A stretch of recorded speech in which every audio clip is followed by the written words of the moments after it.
3일 동안 여느 때 같았으면 이런 집회가 너무 당연한 것이고 그냥 일상적인 것이었겠지만 유독 이 순간만큼은 우리가 이렇게 모일 수 있고 함께 예배할 수 있다는 것이 얼마나 특별한 은혜이며 놀라운 주님의 사랑임을 또 한 번 더 고백하고 깨닫게 됩니다.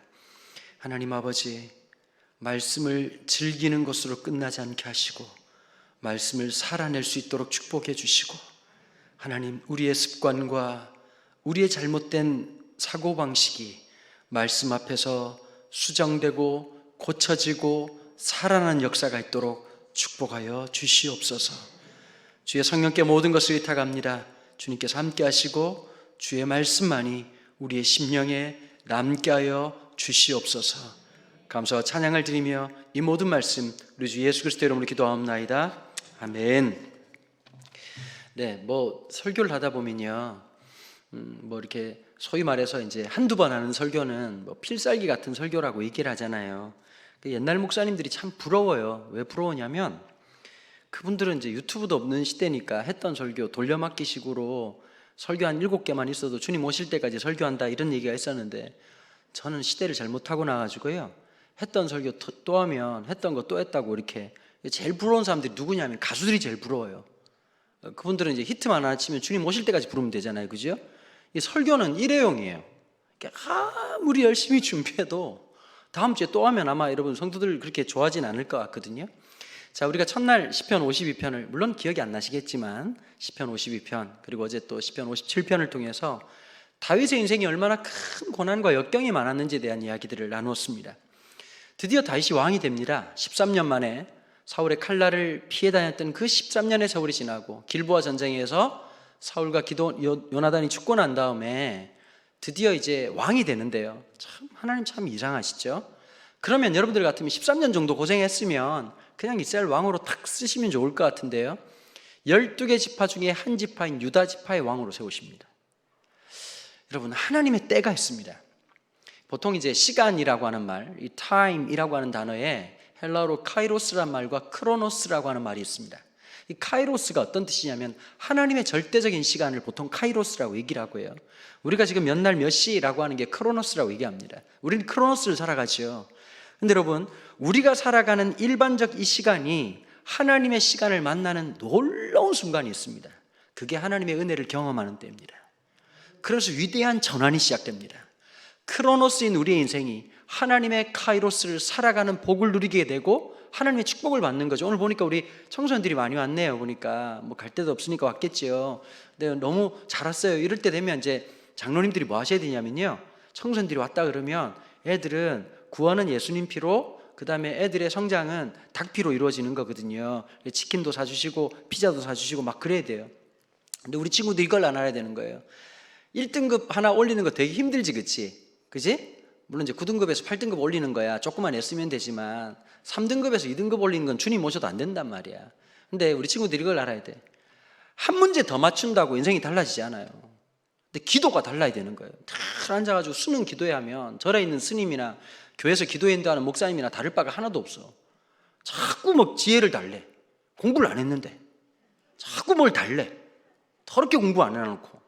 그럼 채점하는 기계를 뻐갤 수도 없는 노릇이고, 주님이 또 면접관 눈을 멀게 할 수도 없는 노릇이고. 하나 중요한 게 이런 거예요. 시작은 미약할 수 있어요. 시작은 좀 부족할 수 있어요. 근데 가면 갈수록 멋져지는 사람들이 있어요. 반면 어떤 분들이 있느냐, 죄송합니다, 서울대학교 나오신 분들 용서하고 들으십시오. 서울대학교 나왔다는 게 재앙 같은 사람이 있어요. 왜냐하면 그게 끝이야. 그 다음에 뭐가 없는 사람들이 있다고. 그럼 주님 오실 때까지 무슨 얘기할까요? 서울대학 나온 얘기만 하는 거예요. 관악산 밑에서 학식을 먹었다, 그 얘기만 추가하고 얘기하는 거죠. 근데 하나님의 사람들은 스토리가 있는 사람들이거든. 스펙이 있는 사람들이 아니라 스토리가 있는 사람들. 하나님이 내 인생에 오셔가지고 내 과거가 어두웠고 부족했고 연약했지만 그 인생을 인도해 나가신 하나님. 그래서 여러분, 크로노스적 입장에서 보면 하나님이 안 보인단 말이에요, 보면.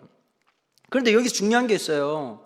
아이들이 딴 걸 경험하는 게 아니라 하나님이 나와 함께 한다는 그걸 경험해야 되는 거예요. 합격을 경험하는 게 아니라 하나님이 나와 동행한다는 걸 경험하는 거예요. 애들만 그럴까요? 우리 어른들도 그렇지 않을까요? 제가 오늘 이틀 설교하고 났더니 목사님들 반응이, 목사님 확실히 청소년 전문가라 청소년 설교에 잘 맞을 것 같아요. 여러분, 저 명확히 말씀드리는데 은퇴했습니다. 저는 청소년 쪽에 안 맞습니다. 3D 업종이라서 하면 안 되는 거고요. 제 나이가 많습니다. 생각보다 청소년 쪽은. 저는 어른들을 사랑합니다. 계속 부흥회를 갈 겁니다. 청소년 쪽은 단가가 안 맞고요. 일단 저는 그렇습니다. 어쨌든 그런데요, 어른들이나 애나 중요한 게 있어요. 오늘 그 사건을 통해서 여러분 잘 기억해야 돼요. 오늘 다 한마디씩 할 얘기들이 다 있어. 수요일에 여기 왔다는 건 인생에 문제가 많다는 뜻이거든요. 뭐가 많이 꼬였다는 뜻이거든요. 알아요. 한 분씩 얘기하면 밤을 새고 낮을 새도 할 얘기가 진짜 많아요. 그런데 묻고 싶은 게 똑같은 거예요. 첫날하고 똑같이. 그런데 여러분들 삶에 하나님 어디 계시죠? 여러분, 우리 인생에 하나님이 없다면 비극이에요. 억울한 일이에요. 속상한 일이에요. 그런데 여러분, 그 속에 하나님이 함께 하신단 말이에요. 그럼 뭐가 있을까요? 역전이 있어요. 여기에 반전이 일어난다고요. Great reversal. 복음의 반전, 복음의 위대함이 있다고. 우리 친구들 이걸 알아야 돼. 얘들아, 봐봐. 중학교 때, 고등학교 때 왜 예수님이 안 믿어질까요? 여러분, 왜 그렇다고 생각하세요? 여러분, 딴 게 아니에요. 거울을 딱 보는 순간 하나님이 신경 안 썼다는 느낌이 확실히 드는 거예요. 이렇게 만들 때 신경을 쓰셔야 된다고. 여러분, 화장이라고 하는 게요, 메이크업이라고 하는 게 어떤 거냐면, 메이크업 할 때 하나님은 반성하셔야 되고, 우리는 하나님 앞에 어느 정도 윽박지를 수 있는 순간이거든요. 하나님 이 모양으로 만들어 놓고 믿음으로 살아라고 하는 건 이건 아니다. 화장을 하면 눈은 여기까지였다. 그럼 하나님이 아이고 미안하다. 그때 좀 나쁨이 바빠가지고 내 신경을 좀 못 쓴 것 같다. 코는 또 왜 이럴 거냐. 아유 그때 내가 조금 좀 스트레스가 많았네. 이러면서 이제 서로 화해하는 순간이 메이크업이란 말이에요. 근데 이걸 하나 알아야 돼요. 이쁘고 잘생긴 거라는 거 참 중요합니다. 아이들 입장에서는. 그렇죠? 참 요즘 그래서 이 코로나가 너무 반가운 분들이 계십니다. 여러분, 하관을 가렸다는 건 여러분 인생을 거의 다 가린 거거든요. 특별히 이때 조심해야 될 게, 우리 남자나 여자나 하관을 확인하지 않고 남 만난다는 건 굉장히 위험천만한 일이에요. 우리 교 교인들도 가끔씩 신방 갔다가 내가 알았던 그분이 아닌 다른 분들이 앉아 계실 때가 굉장히 많으십니다. 근데 여러분, 머리가 좋다, 공부를 잘한다, 다 중요하겠지만 하나님이 없는 사람들은 다 정말 여러분 한 명도 예외 없이 타락할 수밖에 없고 썩을 수밖에 없는 거예요. 하나님이 함께하는 사람들은 시작은 별 볼 일 없었지만 가면 갈수록 보석처럼 빛나는 거예요. 10대가 인생이 전부가 아니란 말이에요. 20대도 전부가 아니야. 30대도 전부가 아니거든. 가면 갈수록 하나님이 역사하시는 거예요. 지금 그러니까 우리 친구들도, 우리 성도님들도 이걸 알아야 돼요. 하나님의 카이로스에 맞춰야지 내 크로노스에 자꾸 맞추려고 하지 마. 내 팔자 왜 이러냐라고 생각하지 말고 하나님의 크로노스라고 하는 위대한 순간이 우리에게 올 때가 있단 말이에요. 하나님이 역사하신다. 믿음이 딴 게 아니에요. 하나님 우리와 함께 하신다. 지금도 나를 붙잡고 계신다. 지금 속상하고 힘든 일 하나님이 다 알고 계신다. 이게 믿음이잖아요. 여러분, 예수 안 믿으세요? 이렇게 타종교인들이 많으신 거 아니에요? 오늘 보니까.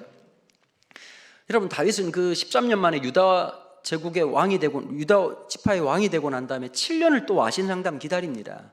근데 북이스라엘에, 여러분, 우리가 지형도로 볼 때 이런 게 있어요. 여러분, 우리가 볼 땐 사울 왕이 좀 이상한 왕이잖아요. 근데 정치적 지형도를 보면 이스라엘은 원래 북왕조 남왕조 나뉘기 전부터 시작해가지고 원래 북이스라엘이 컸다고. 12개 지파, 그러니까 우리로 말하면 성씨가 12개인데 그 중에 10개 지파가 북이스라엘이에요. 근데 다윗은 유다 출신이에요. 남유다 출신. 그러니까 여러분, 투표하면 절대 다윗은 왕이 못 될 사람이에요. 그런데 적어도 북이스라엘이 갖고 있던 정치적인 자만심, 야 우리가 10지파야, 우리가 북이스라엘이야. 그런데 남유다의 듣보잡 같은 다윗이 왕으로 있다는 걸 못 견뎠는데요, 7년이 지나고 난 다음에 북이스라엘의 장로들이 내려와가지고 우리의 왕이 되어 주십시오 라고 얘기를 해서 20년 만에 통일왕국의 왕이 됩니다. 그런데 문제가 하나 있습니다. 여러분, 조선조 500년 동안 수많은 반정들이 있었죠. 반정이 무슨 말인지 아니, 애들? 중국집 반정 말고 반정이라고, 왕이 영 마음에 안 들어가지고 왕을 갈아치우고 이럴 때가 있었단 말이에요. 아무리 반정이 일어나도 결국 왕은 누구로 세우던가요? 이시 가문에서 세웠다고.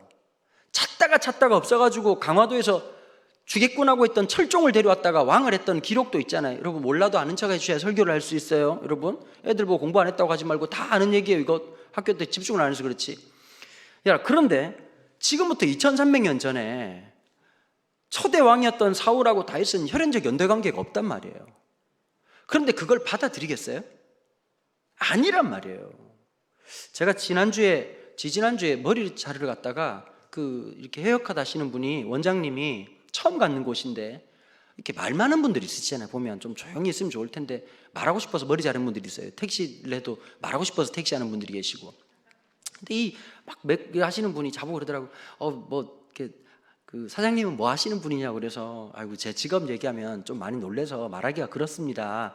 그랬더니 그러니까 너무 궁금한데요? 어떤 직업을 하시죠? 그러니까 아무리 봐도 이렇게 센스 있게 뭘 하실 분 같은데 센스 있는 것 같긴 하다고 얘기하다가 제가 목사라고 얘기했더니 갑자기 가위를 떨어뜨리시더라고요. 목사님도 이럴 수 있냐. 제가 어릴 때부터 들었던 말이라 그닥 당황하지 않고 얘기를 했습니다. 여러분, 사람들이 생각할 때 고정관념이라는 게 있어요. 목회자는 이래야 된다, 목사는 이렇게 생겨야 된다, 이렇게 말을 해야 된다. 그런 식으로 따지면 저는 그 스탠다드하고는 잘 안 맞는 목사거든요. 근데 여러분, 지금도 좀 힘든 분들이 계시는데도 불구하고 2300년 전에 혈연적 연대관계가 없었던 다윗, 이 얼마나 힘들었겠냐고요. CBS 올포원에서 얼마 전에 녹화를 내고 아마 다음 주인가 이렇게 방송이 되는 걸로 알고 있는데요. 스포 같지만 어차피 난 안 보니까, CBS 올포원에서 무슨 설교 제목을 줬냐면, 예수님이라면 무슨 댓글을 달 것인가 라고 하는 설교 제목을 줬어요. 제가 그때 느꼈죠. 전혀 성경신학적이지 않은 설교 제목을 줬다. 댓글을 쓴 적이 없거든요, 예수님이. 그런데 예수님이 댓글을 쓴다면 어떻게 쓸까라고 성경을 딱 살피는데 제가 깜짝 놀란 게 있어요. 오늘날만 악플이 있는 게 아니라 옛날에도 진짜 악플 많았겠다라는 생각이 들더라고요. 여러분, 다윗이 골리앗과 싸울 때 상대편에서 악플이 장난 아니었겠죠.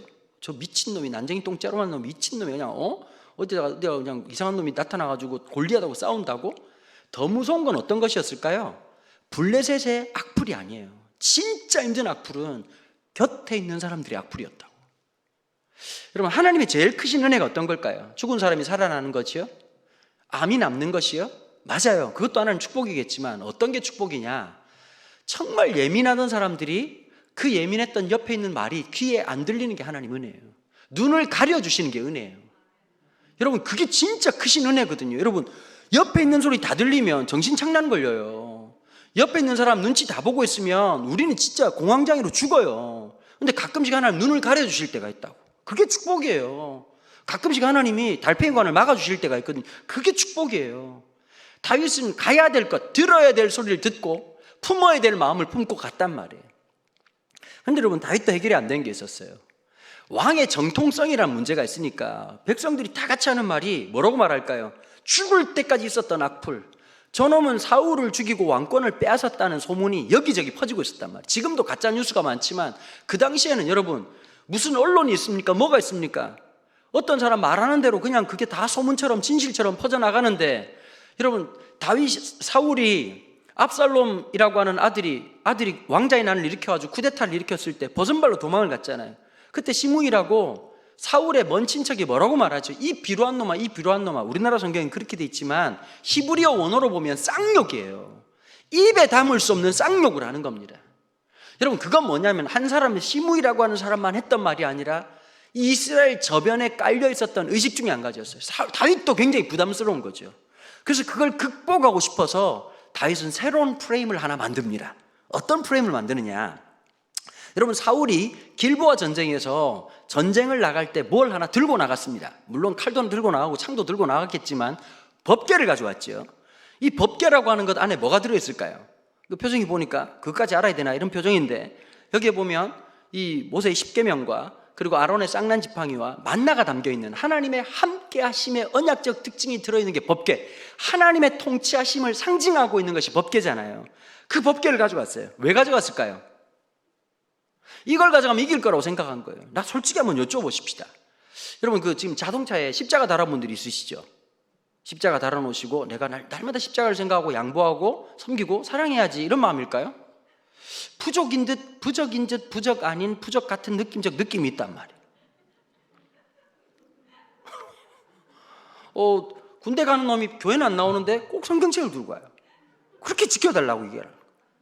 주님도 얼마나 기분 나쁘겠습니까? 1년에 몇 번은 와줘야 그래도 우리 회원님이 군대를 가셨구나 지켜줄 건데, 더럽게 안 온 놈이 얘들아 잘 봐봐, 평소 때는 그래도 온 애들은 그래도 믿음이 있는 애들이요. 어떤 놈들이 제일 문제냐? 한 번도 안 나오고 시험 칠 때만 기도하면 내가 하나님이면 눈을 뽑습니다. 내가 하나님이면 참 상도덕이 있어야지 어느 정도는. 그렇지 않습니까, 여러분?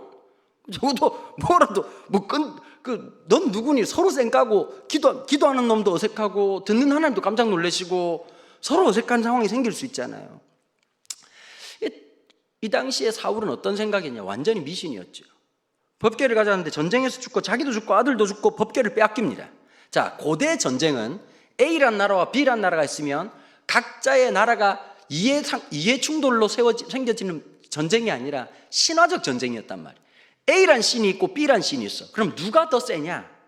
자, 그럼 왕은 어떤 존재죠? 왕의 대리인인 거예요. 내가 신이다 이렇게 왕이라고 하는 게 신의 대리인인 거예요. 그러면 전쟁이 끝나 A란 나라가 이겼어. 그럼 B란 나라에서 두 가지를 합니다. B란 나라의 왕을 끌고 옵니다. 두 번째는 B란 나라가 섬기고 있는 신전에 가서 신상을 끌고 옵니다. 첫 번째는 신의 대리인인 왕이 어떻게 하죠? 상대방 왕을 유린하다가 누나를 뽑아버리고 목을 자릅니다. 두 번째 뭐 하느냐? 상대편 나라에 가져왔던 신상을 자기 신전에 가져와가지고 저 밑 계단에다가 가지고 와가지고는 조롱을 하는 겁니다. 그리고 우리 신이 이겼다고 칭송을 하는 거지요. 자, 블레셋 사람들의 제일 큰 지금 원한이 뭘까요? 골리앗이 졌다는 이 치욕적인 사건을 남기고 있다가 드디어 우리가 이스라엘 이겼다는 기쁨과 법궤를 빼앗아 왔으니까 얼마나 즐거웠겠습니까? 다곤 신전에 갖다 뒀는데 다음날 어떤 일이 벌어졌느냐? 다곤 신상이 완전히 아작이 나버린 거예요. 자, 그 당시 사람들은 과학적 생각을 못했던 터이기 때문에 두 가지 생각이 가능했습니다. 첫 번째는 어떤 것일까요? 이런 일이 어떻게 생겼느냐? 분명히 전쟁은 우리가 이겼는데 다곤 신이 우리와 함께 했는데 왜 우리가 졌느냐? 그렇다면 저 조그만한 박스가 무언가가 있는 것인가? 아니면 우연의 일치인가? 이게 논란의 핵심이었어요. 그래서 어떻게 테스트하죠? 한 번도 수레를 매본 적이 없던 송아지에다가 수레를 매요. 그럼 여러분, 수레를 매기까지 얼마나 매를 맞고 익숙해지기까지 쉽지 않은데 한 번도 수레를 매본 적이 없는 송아지에다가 거기다가 법궤를 올려놓고 뒤에는 어미소를 두고 만약에 이 어린 송아지가 옆도 뒤도 돌아보지 않고 어딘가를 가고 있다면 이거는 여호와가 뭔가 큰 일을 일으킨 거고, 아니고 뒤로 돌아본다든지 펄쩍 뛴다든지 그러면 그냥 우연의 일치다라고 하는데 이 송아지가 어떻게 했다고요?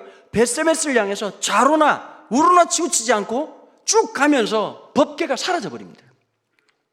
자, 다윗은 어떤 프레임을 썼냐면 사울은 법궤를 빼앗긴 왕, 법궤를 잃어버린 왕. 그런데 여러분, 통일왕국의 왕이 되고 난 다음에 다윗이 했던 제일 중요한 일 중에 한 가지가 뭐냐면 법궤를 찾습니다. 그리고 이 법궤를 다윗성, 이 당시에 예루살렘 성전이 만들기 전이죠, 그죠? 말을 못 알아들으시나? 여러분, 예루살렘 성전은 다윗이 만든 게 아니고 솔로몬이 만들어요. 성전이 만들어지기 전에 다윗성이라고 조그만한 성이 있을 때였는데, 집무실이 있을 때, 대통령 집무실이. 자, 잃어버린 법궤가 무사히 집무실까지 들어오면 사람들은 어떻게 할까요? 아, 다윗이 사울하고 혈연적 연도관계는 아무것도 없지만 저 법궤, 사울은 잃어버리고 빼앗겼지만 다윗을 통해서 찾아오게 하시고 그 법궤가 다시 우리 가운데 있으므로 하나님의 통치와 다윗의 정통성이라는 두 가지 문제가 동시에 해결되겠다라고 하는 기가 막힌 프레임을 드디어 만든 겁니다. 그리고 6장 1절에서 어떤 일이 벌어졌느냐? 다윗이 어마무시한 준비를 하죠. 6장 1절, 다윗이 이스라엘에서 뽑은 무리 3만 명을 다시 모으고, 여러분, 이 다시라고 하는 말은 뭐냐? 전쟁에서 3만 명을 모았어요. 이스라엘 전체 총 병력이 3만 명인데 그 3만 명이 뭐 하도록 했다는 거죠? 법궤를 운반하는 운반병으로 쓰였단 말이에요. 여러분, 보통 우리가 밴드라고 하면 키보드도 있고 드럼도 있고 이렇게 하잖아요, 그죠? 근데 원래 키보드의 역할이 뭐였냐? 원래 이제 키보드가 나오기 전에는 브라스 밴드라고 해가지고 뉴 올리언스나 이런 데 가면 이제 재즈 밴드 이런 거 있잖아요, 그죠? 우리 우리 옛날 닐 암스트롱이나 이런 형님들 노래 부를 때 보면 뭐 30인조, 60인조, 그 다음에 이제 베를린 필하모닉 같은 경우는 180인조, 200인조예요. 근데 여러분, 3만 명이 악기를 들고 찬양을 했다. 여러분, 장난이 아니었겠죠. 그 규모가 어마무시하잖아요. 그렇게 가고 있었어요. 다윗은 왜 그랬을까요? 지금까지는 어쩌면 다윗은 하나님이 목자가 되고, 유진 피터슨 목사가 했던 말처럼, 유진 피터슨이라는 목사님 별명이 목사들의 목사라는 별명이 있어요. 3년 전에 돌아가셨는데 이분이 이런 표현을 했어요. 다윗은 어떤 인생을 살았는가? 다윗은 하나님을 왕으로 섬겼던 왕이었다. 그의 정체성이 하나님을 왕으로 섬겼던 왕. 그러니까 여러분, 진짜 여호와가 목자 되시고 하나님이 이쪽으로 가라 그러면 이쪽으로 가고 저쪽으로 가면 저쪽으로 가고 그렇게 살아갔던 다윗이 드디어 어떻게 되냐? 이제 PD의 역할을 하기 시작하는 거예요. 자, 하나님, 지금부터 제가 하는 말 똑바로 들으셔야 됩니다. 지금 3만 명이 이제 쭉 이끌어갈 거니까 하나님, 제가 하는 거 지금 입 다물고 그냥 그대로 있다가 법계 그냥 운반할 테니까 잘 가시면 좋겠습니다. 여러분, 우리가 믿음으로 살다 보면 이럴 때가 있어요. 믿음인 듯 믿음 아닌 자기 주장이 강할 때가 있어요. 오늘도 제가 목사님 한 분하고 얘기를 하면서 굉장히 중요한 말씀을 그 목사님이 하셨는데 이런 얘기를 하시더라고요. 신앙인 것 같은데 자기의 신념일 수 있다. 믿음인 것 같은데 아집일 수 있다. 여러분, 우리는 신앙생활을 오래 하면 오래 할수록 무슨 기술이 느느냐? 신학화하는 기술이 높아요. 포대가리를 잘한다고. 사실은 그 믿음도 아니고 진짜 성경도 아닌데 자기 아집을 자꾸 하나님이 하신 것인 양 우기는데 기술이 늘어. 무슨 말인지 아시죠? 여러분, 갑자기 아닌 척 하지 마시고 저를 보세요. Look at me. 우리가 그럴 확률이 높다고. 세월이 지나면 지날수록 무조건 하나님 뜻이래. 근데 그게 여러분 아닐 수가 있잖아요. 다윗을 보시라고. 여러분, 법궤가 다시 돌아와서 다윗의 성으로 들어오는 것, 여러분 이게 잘못됐나요? 잘못된 거 아닙니다. 다윗이 이렇게 3만 명을 데리고 간 것 잘못됐나요? 잘못된 거 아닙니다. 그런데 하나님 문제를 삼으시는 거예요. 갑자기 이제 이 3만 명이 가면서 쉽게 말하면 대통령 취임식을 하는 거예요. 대통령 취임식을 3만 명이. 그리고 그 중간에 다윗과 함께 했던 초기 병사 400명들. 와, 장난 아니었겠죠. 낙원의 타작마당에서 잔치를 배설했습니다. 여러분, 3만 명이 잡채를 먹으면 얼마만큼 묻혀야 될까요? 여러분, 밥을 하면 얼마나 해야 될까요? 수많은 사람들이 함께 이것도 먹고 저것도 먹고 뭐 이렇게 뭐 술 먹었다는 얘기는 안 나오지만 분명히 있어요. 술 먹은 게. 여러분, 우리 한국교회가 제가 좀 곁다리로 드릴 말씀이 있는데 한국교회 장로교가 많잖아요. 여기 뭐 또 감리교도 있고 초교파니까요. 근데 장로교가 주된 장로교가 어디였냐면 미국 북장로교입니다. 왜 북장로교였냐면 얘들아, 그 우리나라 미국이 그 남북 전쟁인 건 아시죠? 잘 모르시죠? 그런 일이 있었나 싶은데 남북 전쟁을 했어요. 근데 북군이 이겼단 말이에요. 링컨의 북군이 이겼어요. 그러면서 남쪽이 굉장히 쪼그라들었는데 미국 남장로교회가 급속히 쇠락합니다. 그러다 보니까 미국 북장로교회 출신이었던 이 언더우드 선교사님이 들어오게 됐단 말이에요. 물론 이제 한국교회 제일 놀라는 아펜젤러가 먼저냐 언더우드가 먼저냐 이제 누가 제물포에 먼저 들어왔냐 이거 가지고 늘 싸우는데 제가 볼 때 그 아펜젤러 선교사님 사모님이 먼저 들어오신 것 같아요. 그러니까 여러분, 아펜젤러도 아니고 언더우드도 아니고 사모님이 레이디 퍼스트니까 먼저 들어오셨을 확률이 되게 높아요. 그게 별로 중요한 거 아닌데 한국교회는 그런 거 너무 중요한 것 같아요. 최초로 세워진 교회. 제일 먼저, 여러분, 하나님 나라엔 역사가 없다 이런 말이 있어요. 어쨌든 간에. 그런데 여러분, 이 미국 북장로교회는 보면 남장로교회보다 훨씬 더 자유롭습니다. 지금도 미국 같은 데 가지고 미국 남부 쪽을 바이블 벨트라고 얘기하거든요. 아주 보수적이에요. 샌프란시스코, LA, 그 다음에 뭐 달라스, 텍사스, 그 다음에 뭐 뉴욕 이런 데 가보면 진짜 이 동성연애자들 천지에다가 하여튼 막 못 볼 꼬라지를 진짜 많이 보거든요. 근데 제가 3년 전에 팬데믹 터지기 전에 미국 집회를 갔는데 애틀랜타라고 하는 곳에 집회를 갔어요. 부흥회를 갔어요. 제가 식당을 갔단 말이에요. 식당 갔는데 진짜 놀랐어요. 그냥 이제 햄버거 집에 들어가가지고 이제 햄버거를 먹는데 여기 보니까 이제 커플들이 쭉 앉아 있더라고요. 진짜 제가 너무 놀란 게 커플들이 그 햄버거를 놓고 같이 손을 잡고 기도하는 장면을 심심치 않게 봐요. 아직도 미국 남부에는 그런 정서가 남아 있다고. 그런데 우리나라 들어왔던 미국 북장로교회 이제 그 목사님들이 조금 자유로우셨어요. 그래가지고 이제 어떤 기록이 있느냐, 우리나라 역사의 기록을 보면 장로교회 이제 예배당 안에 신발 놨는 곳 옆에 곰방대 통을 두는 곳이 있었대요. 곰방대 통을, 담배통을. 그래 중간에 이제 선교사님이 오늘 하나님 말씀 많이 들었습니까? 우리 잠시 오시고 우리 말씀 다시 듣겠습니다. 이러면 같이 나와서 담배를 피셨단 말이에요. 김 집사님도 이렇게 막 구름빵 만드시고 선교사님도 같이 이렇게 담배빵 만드시면서 이제 말씀 너무 깊지 않습니까? 이렇게 얘기를 했다고. 그리고 또 어떤 일이 벌어졌느냐, 크리스마스 때마다 교회에서 막걸리를 담았다는 기록이 심심찮게 발견돼요. 야, 우리 김 집사 생일에도 한잔 했는데 우리 주님 생일에 가만히 있을 수 있나 해가지고 막걸리를 담은 거예요. 그 미국 선교사들이 왜 허락을 했냐면 미국 사람들은 한 잔 문화가 있잖아요. 한 잔. 하나 들고 먹는지 안 먹는지 증발되는 건지 모르도록 계속 들고 계속 얘기를 하는데 한국 사람들은 원샷 문화가 있다고. 이 선교사람들이 이걸 몰랐던 거지. 그래서 크리스마스 때 이제 막걸리 부어라 마셔라 김 집사님 막 기도하고 얼마나 웃기겠어요. 그죠? 기도하고 주님 감사합니다. 오늘도 몸에 잘 받게 해 주옵소서. 이러고 난 다음에 원샷 하고 난 다음에 한 시간 지나고 나면 김 집사님 개돼가지고 그냥 아주 그냥 선교사님 먹살을 붙잡고 니는 눈 가리고 와 팔았노? 이러고 이제 그런 일이 있었단 말이에요. 그러면 왜 한국교회가 금주 금연운동을 시작했느냐? 1910년도에 경술국치 나라가 강제로 빼앗기죠. 여러분 그 전에 1907년도에 이미 우리나라 외교권을 박탈당합니다. 나라가 빼앗긴 건 1910년이었으나 단발령이 시작된 것은 1885년. 얘들아 받아 적어야 돼. 단발령 1885년. 여러분 그러면 우리나라는 유교적 문화가 있기 때문에 머리를 자르지 않는단 말이에요. 그런데 이미 일본의 제국의 역사가 우리나라가 나라 빼앗기기 25년 전부터 이미 일본의 권력이 지배하고 있었단 말이에요. 1907년도에 우리나라가 외교를 박탈당해. 헤이그에 밀사를 보냈다는 그 이유만으로 고종을 폐위시켜버리고 외교권을 박탈시킨 게 1907년이에요. 나 얘들 보니까 심각하네. 보니까 무슨 말인지 못 알아듣니까.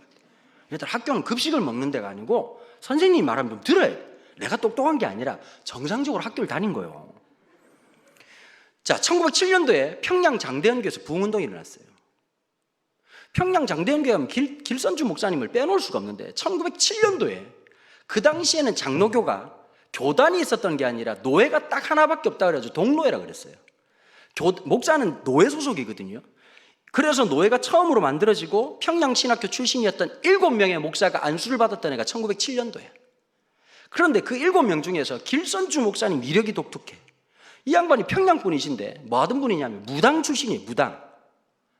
무당인데 신을 13개나 모시고 있는 분이었는데 어떻게 예수를 믿게 됐냐. 선교사님이 예수님 믿으세요. 옷 굉장히 화려하네요. 이러면서 이제 무당 옷 입고 있는 길선주 씨한테 가가지고 막 복음을 전했는데 그러니까 막 도깨비 눈을 하고 얼마나 난리가 났겠냐고. 근데 길선주 목사님 어떻게 예수를 믿었냐. 잠자던 중에 꿈속에서 부활하신 주님을 사도 바울처럼 만나게 돼요. 그러고 변화됐는데 다 변했는데 안 변한 게 하나 있었어. 평소 때도 새벽 3시 반에 일어나셨거든. 그래서 예수 믿고 난 다음에 성경을 보다가 보면 안 되는 본문을 본 거예요.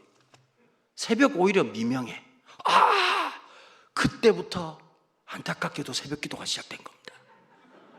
전 세계에 없는 새벽 기도 유래가 길선주 목사님만 주무셨어도 정말 저희 아버지한테 물어봤어요. 아버지는 평생 새벽 기도 하셨으니까 이제 좀 몸에 익지 않냐고. 근데 저희 아버님 하시는 말씀이 새벽 기도만 없으면 목사도 할만하지. 이런 명언을 남기셨습니다. 미국에도 없고 영국에도 없고 전 세계도 없는데 우리 길선주 형님 때문에 그분만 주무셨어도 수많은 분들이 이 어려움을 당하지는 않았을 것 같아요. 여러분 평양 장대현교에서 1월 달에 입돌하게 추운 날 집회를 시작했는데 그 일주일만 해야 될 집회가 한 달이 지속되고 그러면서 그 전통으로 새벽기도 운동이 시작되고요. 그때 뭐라고 기도했냐니까 하나님 우리 조선반도에 예수 믿는 사람 100만 명을 주옵소서. 말도 안 되는 얘기죠. 100만 명 구령운동을 시작했어요. 근데 그 복음운동이 평양을 지나고 서울을 지나고 1910년도 어디까지 내려왔냐면 경상북도 대구까지 내려온 거예요. 그런데 나라가 빼앗겨버린 거예요. 경술국치 경상북도에 있던 청년들 청소년들이 복음을 받아들이고 성령운동이 일어나서 복음 때문에 변화됐던 수많은 청년들 청소년들이 있었는데 나라를 빼앗겼는데 여러분 우리가 왜 나라를 빼앗겼죠? 빼앗긴 이유가 딴 게 아니에요. 일본이 내세웠던 것은 일본이 우리나라에 빌려준 부채가 되게 많았는데 모라토리움 국가 부도 사태가 돼가지고 갚을 수 있는 채무 이행 능력이 없었기 때문에 일본이 그것을 탕감해주면서 조선 일체 조선과 일본은 하나이다 이러면서 한일 합방이라고 하는 논리로 말한 게 1910년 경술국치의 일본의 자기네들 정치적 스탠스였단 말이에요. 그러니까 우리가 왜 일본한테 나라를 빼앗겼냐면 경제력이 없어가지고 나라가 망했다는 거예요. 그 당시 1910년을 살아갔던 청소년들이 어떻게 결정했느냐. 성령운동을 받았던 사람들이 대사회운동으로 전환이 됩니다. 우리가 일본에게 진 빚을 갚자. 국채보상운동이 시작되면서 실행 강령으로 어떻게 되냐.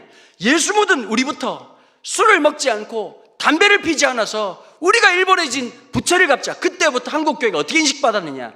예수 믿는 사람들은 술 안 먹고 담배 안 핀다라고 하는 인식이 있었어요. 여러분, 우리 그리스도인들이 술을 금지하고 담배를 금지하는 이유는 딴 게 아니에요. 신앙 고백적이고 교회사적인 의미를 훨씬 더 내포하고 있는 거예요.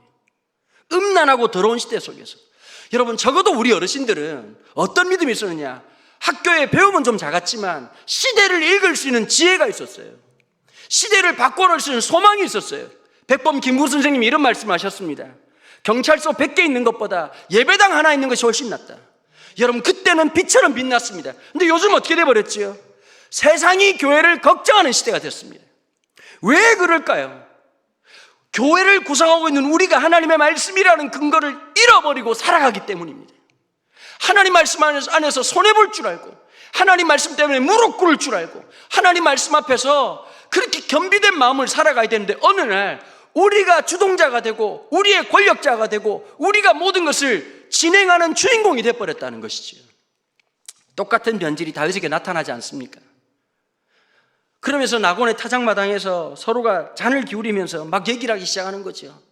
안 봐도 비디오겠지만 그런 얘기 안 했겠습니까? 13년 동안 그래도 다윗하고 동고동락했던 사람들은 진짜 그 오른쪽 왼쪽에 한 명씩 자리 잡고, 와, 형님 진짜 그때 개고생했습니다. 우리 어째 살았습니까? 진짜 생각합니다. 나 진짜 그때 생각하면 진짜 눈물이 안 날 수가 없습니다. 형님 고생했습니다. 한 잔 받으시오. 이러고 막 받으면서 다윗도, 그래 니도 고생 많았다. 그때 내 째려볼 때 그때가 선선하게 기억나는구나. 내가 다 기억하고 있다. 내가 소심한 것 같아. 내가 사실 슈퍼 울트라 캡숑 A형이라서 내가 다 기억하고 있다. 이러고 앉아가지고 즐겁게 있는데 무슨 일이 생겼느냐? 갑자기 소가 벌쩍 뛰면서 수레에서 법궤가 흘러내리는데요, 이 웃사라고 하는 사람이 그걸 막았다가 그 자리에 즉사해버린 거예요. 자, 그 당시는 신화적 세상이라고 그랬어요. 자, 이 잔치자리에 이 낙원의 타작마당에서 죽어버린 웃사의 사건이 어쩌면 다윗에게는 정치적인 엄청난 반전을 일으키거든요. 사람들이 수군거리기 시작하는 거예요. 맞아, 봤지? 다윗은 분명히 사울을 죽이고 왕권을 빼앗은 거야. 봐봐, 웃사가 죽었잖아. 그러니까 너무 열받아가지고 다윗이 뭐라고 고백하느냐? 8절에 이렇게 얘기를 해요. 6장 8절에서 여호와께서 웃사를 치심으로 다윗이 분하여 그곳을 베레스 웃사라 부르니 그 이름이 오늘까지 이르니라. 베레스라고 하는 말이 때렸다는 뜻이고, 웃사라, 자, 이거는 거예요. 하나님, 우리 웃사 때렸어! 이게 베레스 웃사예요. 너무 화가 나가지고. 여러분, 신앙생활 하다 보면 하나님 앞에 화날 때 있죠? 없으세요? 여러분, 공감을 해줘야 제가 쓰레기가 안 되는 겁니다. 같이 갑시다, 여러분. 그래도 3일째 설교를 하고 있는데 그렇게 하시면 안 됩니다. 하나님 앞에 속상할 때 있어요. 아니, 작년에 갑자기 9명으로 시작했던 성도가 100명이 됐어요. 물 들어올 때 노져야 된다고 웬일인가 싶어가지고 기뻤는데 갑자기 나라에서 발표를 냈어요. 집합 금지 명령이 떨어진 거예요. 이게 얼마나 속상한 일이겠어요. 그리고 다시 예배를 재개를 했는데요, 다시 100명이 온다는 일반 교회하고 다르잖아요. 이게 진짜 뿌리를 내린 건지 안 내린 건지 전혀 모르고 있다가 다시 예배를 열었는데 다시 100명이 온 거예요. 그리고 연말에 몇 명이 되니까 150명이 됐다고. 그런데 또 락다운이 된 거예요. 집합 금지를 하는데 제가 얼마나 속상하든지 예배당 뒷자리에 앉아가지고 제가 하나님 보고 이렇게 기도를 했어요. 보통 하나님 아버지 이렇게 기도하잖아요. 좀 삐딱한 목사라 그런지 제가 뒷자리에 앉아서 하나님 보고 이렇게 좀 앉아보세요. 하나님, 그 성격이 왜 그 모양이세요? 하나님? 막 내가 막 잘되고로 막 짜증나시죠? 막 부흥될까봐 막 고난을 줘야 되는데 막 화가 나시는 거죠. 하나님, 성격이 왜 그 모양이세요? 살다가 화날 때 있어. 속상할 때가 있어요. 여러분, 전 제 방이 처음 생긴 게 군대 제대하고 처음 생겼거든요. 근데 우리 아들 녀석은 애비를 잘 만나가지고 방이 빨리 생겼어요. 진짜 방이 커요. 보통 집 안방만한 크기가 우리 아들 방이에요. 근데 이놈이 잠을 어디서 자는지 아십니까? 거실에서 자요. 왜 거실에 자냐 그랬더니 답답하대요. 진짜 가끔씩 어떤 마음이 드냐니까 주의 재단에 바쳐야 되나 이런 레기를 볼 때마다 자꾸 떠오르는 놈이 한 놈 있어요. 너무 속상하고 힘들다고. 자꾸 제가 투영이 되는 거예요. 내가 저만 할 땐 이랬는데 얘는 이렇게 많은 걸 누리면서 저렇게 짜증을 내나? 왜 그런 거지? 그러니까 딴 게 아니라 아들 얘기만 하면 요즘 되게 열받아 있어요. 딸은 그래도 눈치라도 있잖아. 그치? 그 여학생들 이걸 알아야 돼. 남자를 불쌍히 여겨야 돼. 남자는 기대를 하지 마.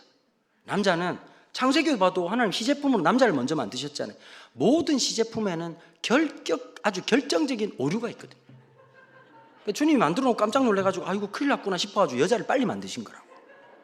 그러니까 여자분들이 훨씬 나아요. 교회 봐보세요. 은혜 받는 분은 다 여자분들이에요. 보면 장로님들은 설교 들을 때 제일 안 했으면 좋겠다는 자세가 제발 눈 감고 그건 목욕탕에서 하시고, 그리고 보면 이렇게 웃어주시고, 봐봐 여기 봐보세요. 여기 웃는 여학생들은 다 여학생들이에요. 남자애들은 언제 끝나나요?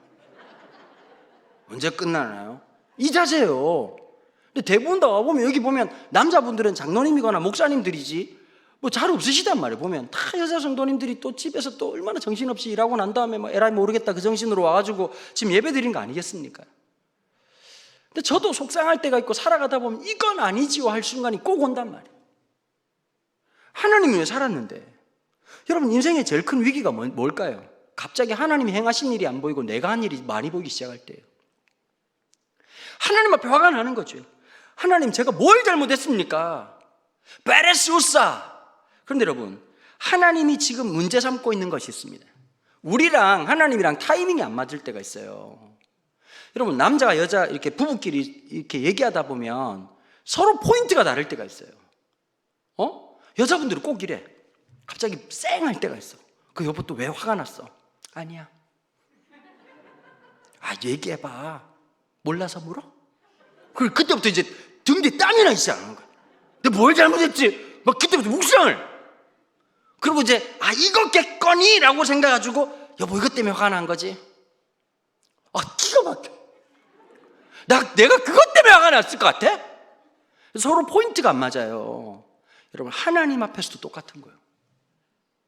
하나님이 다윗에게 원하시는 게 하나 있었어요.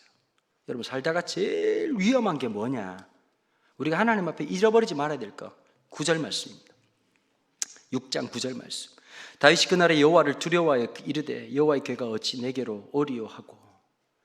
여러분 어느 날 예수 믿다 보면 점점 상실되는 게 어제 말씀드린 것처럼 하나님에 대한 두려움이에요. 하나님을 향한 두려움을 잃어버릴 때가 있어요. 여러분 제일 무서운 사람이 누군지 아세요? 똑똑한 사람 아니에요. 하나님을 향한 두려움을 잃어버린 사람이에요. 여러분 하나님이 조금 동작이 늦어서 그렇지 반드시 응징하시거든요. 여러분 그걸 잊지 않아야 돼요. 다윗이 하나님 앞에서 누구보다 낫기 때문에 왕으로 세운 게 아니에요. 하나님을 두려워할 줄 알고 하나님을 사랑하는 사람이었어요. 근데 어느 날 내가 주인공이 되기 시작하면서부터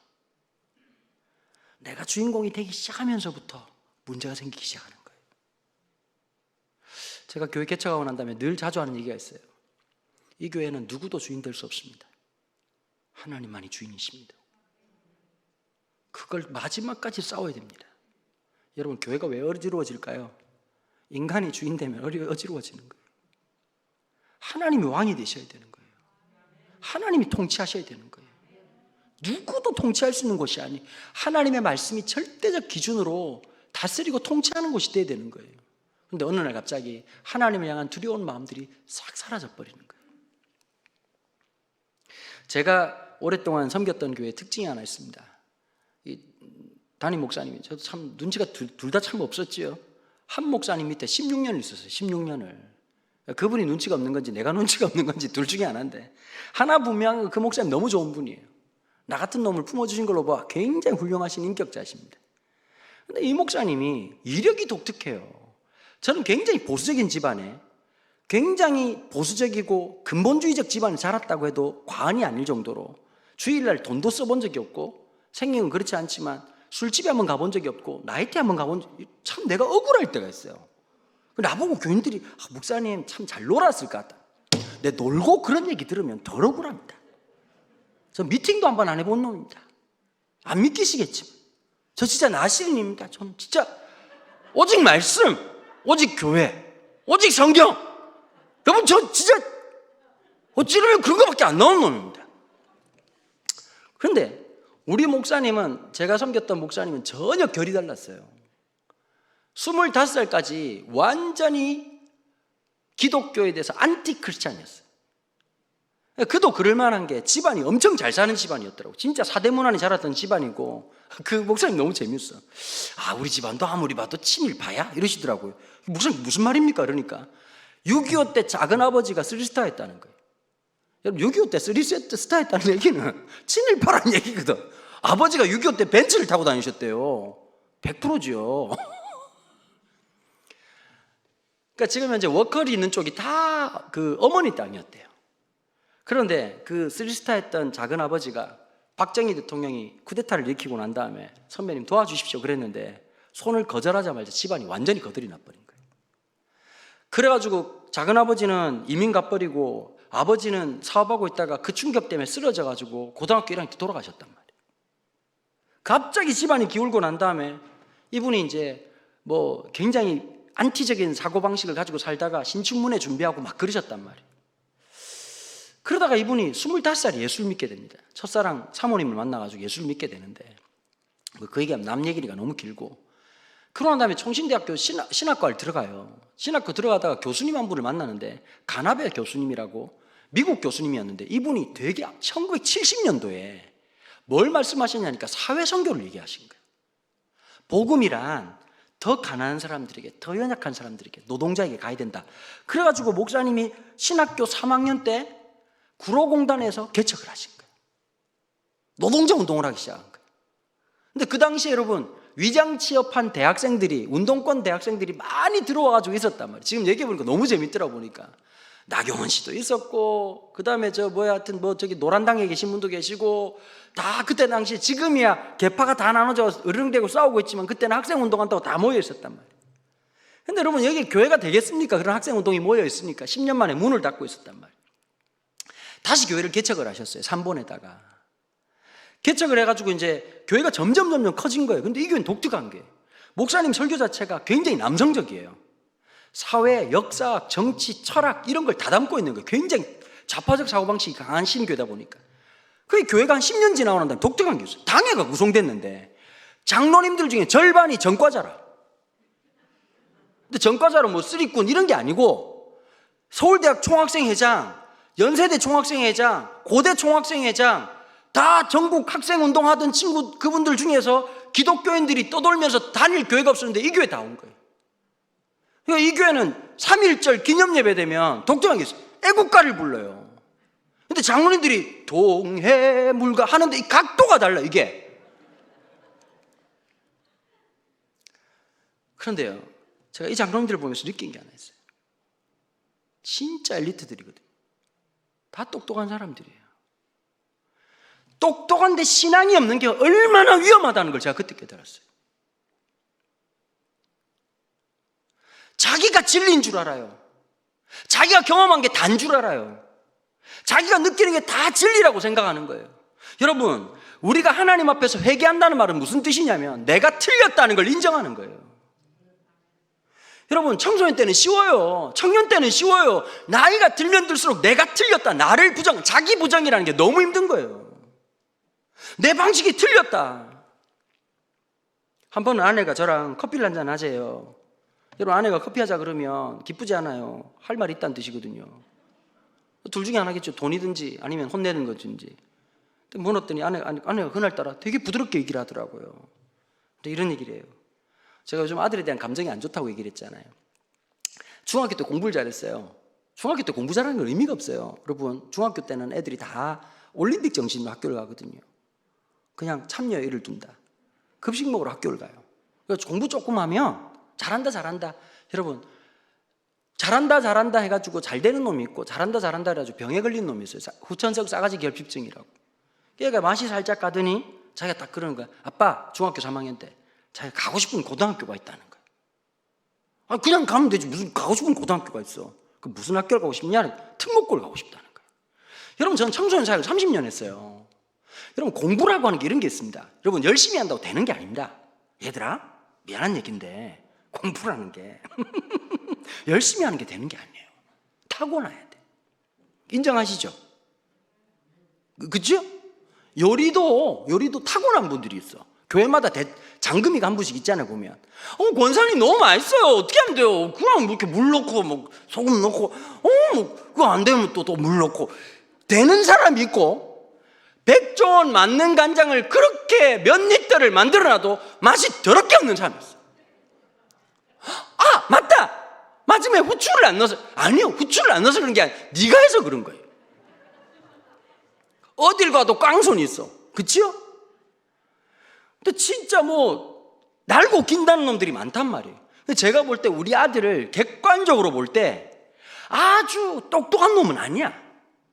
그 이런 애들은 특목고 가가지고 김밥에 김 깔리듯이 아주 인생 깔리다가 홍익인간 모든 사람을 이롭게 하다가 그냥 졸업하고 끝난단 말이에요. 내가 말렸어요. 신원아, 그냥 일반고 가서 그냥 네가 할 수 있는 최선을 다하고 조금씩 나아지는 게 좋다. 근데 자기는 얘가 늘 생각이 높아. 지혜비는 두더지처럼 살았는데 얘는 늘 저 높이 올라가지고 더 높이 이렇게 살아가더라고. 그 결국 얘가 동탄국제고를 들어갔어요. 내가 그때 여러분, 동탄국제고등학교는 초등학교 때부터 준비에 들어간단 말이에요. 준비 하나도 안 했어. 학원도 한 번 안 갔어. 과외도 한 번 안. 내가 하나님이 한 번씩 채점하는 기계를 뻐개실 때가 있더라고.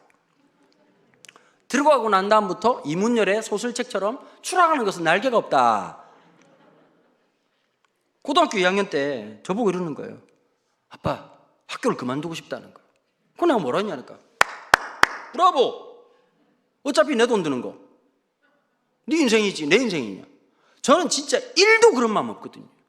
네가 나를 위해서 대학을 가는 것도 쥐가 가는 거고, 어차피 다 지 인생이니까. 여러분, 저는 그런 놈이에요. 그래서 제가 학교를 오케이.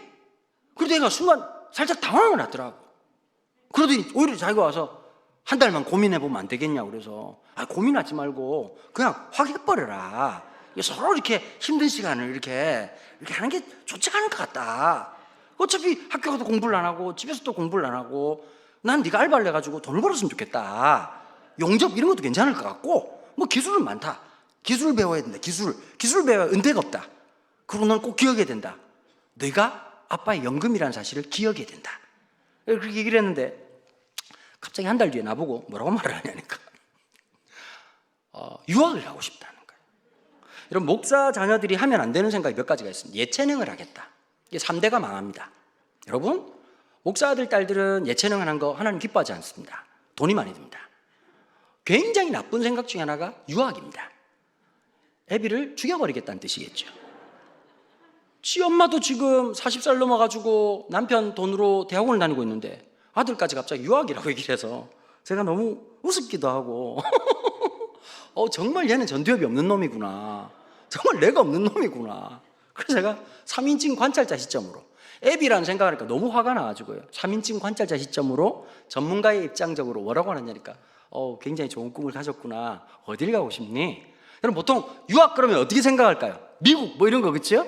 좀 생각 있는 놈이면 유럽 이럴 텐데 갑자기 일본을 가겠다는 거예요. 아니 세슘도 많은 그 일본에 왜 가려고 하나 그랬더니 하는 말이 와세다 대학을 가겠다는 거예요. 그 와세다 대학을 왜 가려고 하냐고 물어보니까 지 친구 놈이 이 동탄국제고등학교는 한국에 있는 대학을 잘 안 가거든요. 2학년 때부터 보통 미국이나 유럽 쪽에 있는 학교들을 딱 선택해가지고 거기로 다 간단 말이에요. 이놈은 아무것도 준비가 안 돼 있는데 옆에 있는 놈이 친한 친구가 베프가 뭐 일본을 공부하고 있는데 넌 어딜 갈 거냐 하니까 자기는 와세다 대학교 공대를 가겠다 그래가지고 자기도 꿈이 와세다 대학 공대가 된 거야. 너무 기가 막히잖아. 그걸 내가 뭐라고 했냐니까 그래 열심히 해봐라 그랬더니 갑자기 책을 한 권 들고 가더라고. 기초 일본어 이러고 들어가가지고 오늘도 열심히 하겠습니다. 여러분, 저희 집은 세렝게티입니다. 이게 정말 사람이 사는 곳이 아니죠. 우리 집에 불신자가 2명이 있습니다. 정말 십자가에 못 박고 싶은 놈들이 2명이나 있는 거죠. 볼 때마다 화가 나는 거예요. 내가 고등학교 때보다 훨씬 머리가 또 좋은 놈이고 훨씬 환경도 좋은데 조금 마음 잡고 열심히 하면 뭔들 못하겠냐. 앉아가지고 늘 좌절하고 있고 낙심하고 있고 그 애 볼 때마다 속이 상하는 거예요. 진짜 희한한 게 여러분, 그럴 때마다 하나님 앞에 엎드릴 수밖에 없어요. 그러다가 갑자기 제가 떠오르더라고요. 저희 아버지 어머니가 제 중학교 고등학교 때 2년 동안 저희 아버님이 금식을 일주일 하시고 회복을 일주일 하시고 금식을 일주일 하시고 제가 저희 아버지를 성자반열에 올려놓은 중요한 역할을 감당했습니다. 내가 성경표만 갖다 주면 우리 아버지 한 말이 있어요. 주여라고 얘기하시더라고. 난 내가 주님인 줄 알았어요. 여러분, 진짜 기도로 하나님 앞에 나아갔던 거예요. 내 계획이 모든 게 실패하고. 여러분, 제가 고1 때부터 공부를 했다 그랬잖아요. 거의 수학 바닥, 영어 바닥에 시작을 했어요. 근데 하나님 진짜 은혜 주셔가지고 2등급이 될 때까지 얼마나 역사하셨겠어요. 매 순간순간마다 그 짧은 기간이지만 미국 유학 갈 수 있는 길도 열어주시고 상황적으로 인도해 주시고 붙잡아 주시고. 저는 우리 아들 볼 때만 딱 하나가 있었어요. 제가 뭘 하든지 신앙만 있으면, 주님 앞에 대한 분명한 고백만 있으면 저 염려하지 않을 것 같아요. 여러분, 성도들도 마찬가지예요. 아무리 힘들고 어려워도 주님 붙들고 있으면 결과는 분명하고 명백한 거예요.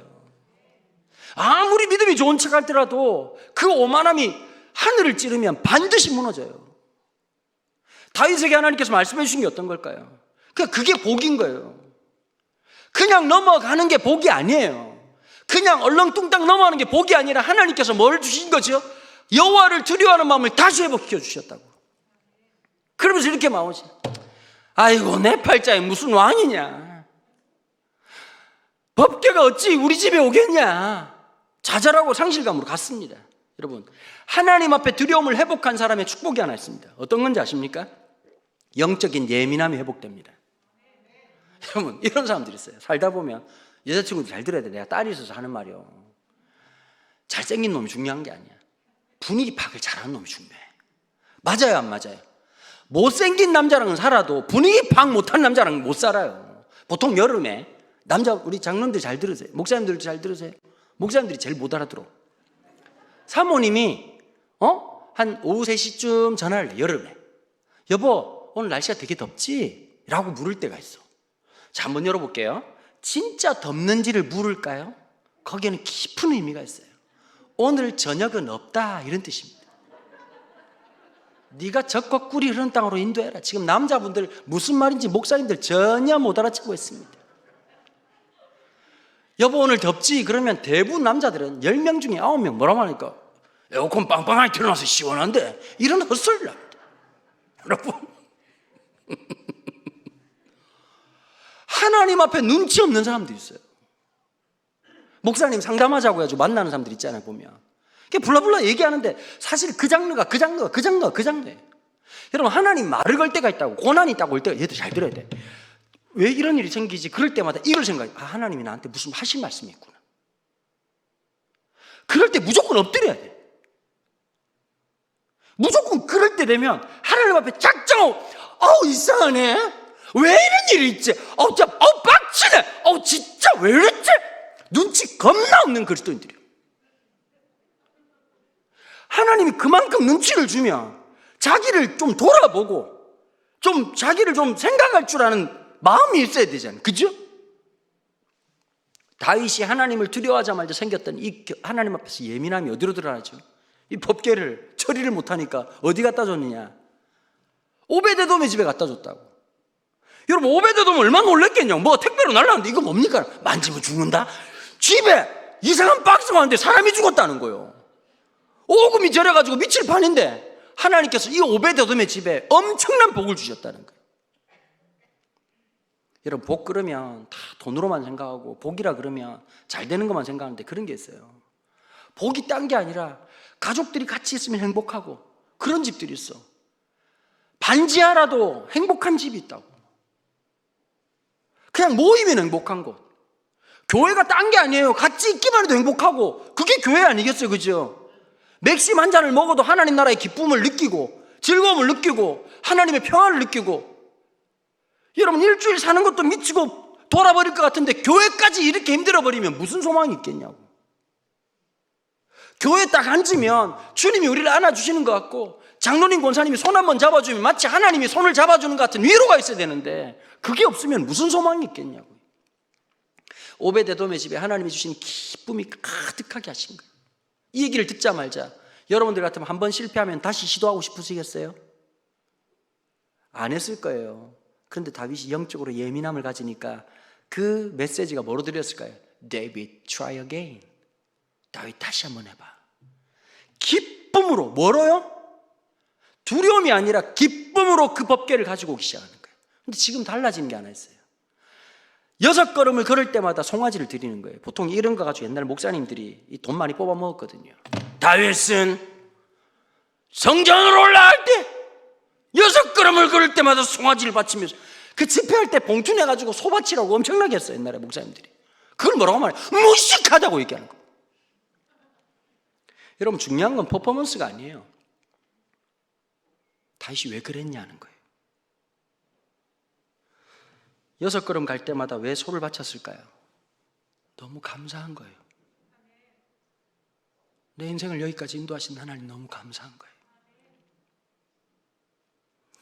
여러분 어느 날 그럴 때가 있어요. 내가 모르는 찬양을 부를 수 있어요. 우리 여기 권사님 장로님들 그치요?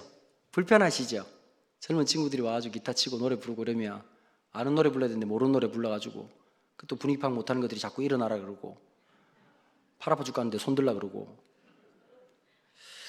제가 아버지 교회 그 어릴 때 다닐 때요 미군 부대가 바로 앞에 있었어요. 그 미군 부대 미군이 교회를 늘 오시는 분이 계셨어요. 제프라고 하는 분이었는데 그 아내 되시는 분이 한국 분이었어요.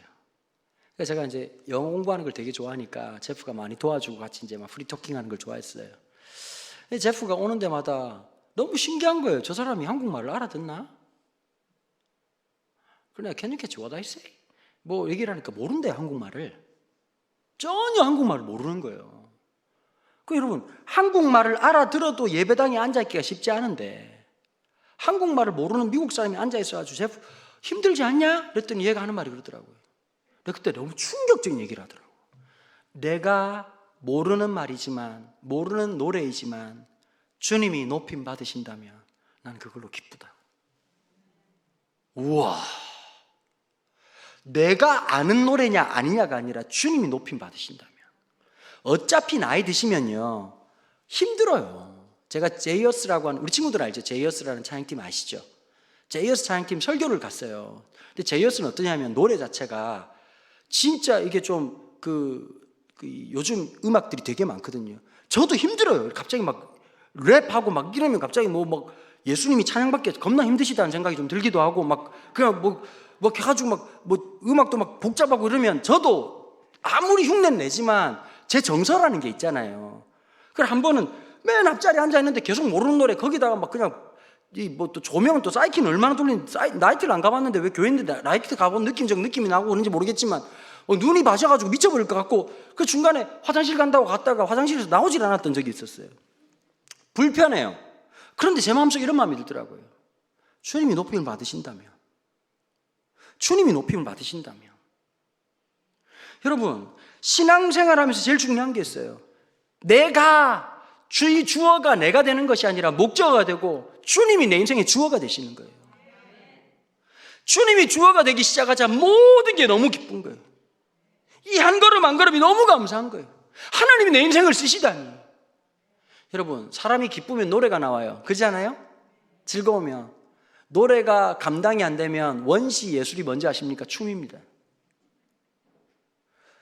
그 기쁨과 즐거움이 환희가 견딜 수가 없는 거예요. 보통 찬양 중에 다윗처럼 춤을 추면서 이런 찬양이 있거든요. 근데 멘트를 이렇게 하더라고. 찬양 인도자가 다윗도 춤췄으니까 우리도 춤추자고. 그런 무식한 놈이 어딨냐고. 다윗이 춤을 췄던 게 우리의 춤을 추는 것이 당위성을 나타내는 게 아니라 다윗이 왜 춤을 출 수밖에 없는지를 알아야죠. 다윗이 춤을 췄으니 우리가 춤을 추자는 게 아니라 다윗이 그럴 수밖에 없었던, 여러분 그 당시의 왕으로서는 안 맞는 행동이에요. 사람들이 전혀 생각하지 못했던 행동이에요. 그런데 그 하나님의 기쁨 앞에서 내가 왕이라는 사실을 잃어버리고 살아가는 거예요. 여러분 제발 좀 내가 누구라는 사실 좀 잊고 살아야 돼요. 하나님 백성이에요. 그냥 하나님 자녀예요. 그 이상도 그 이하도 없어요.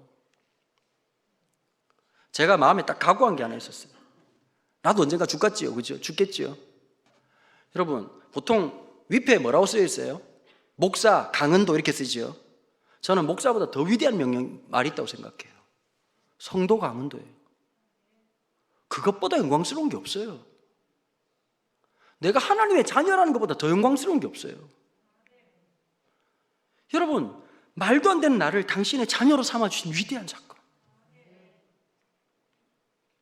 그 놀라운 하나님의 은혜, 나를 잃어버리고 살아가는 거예요.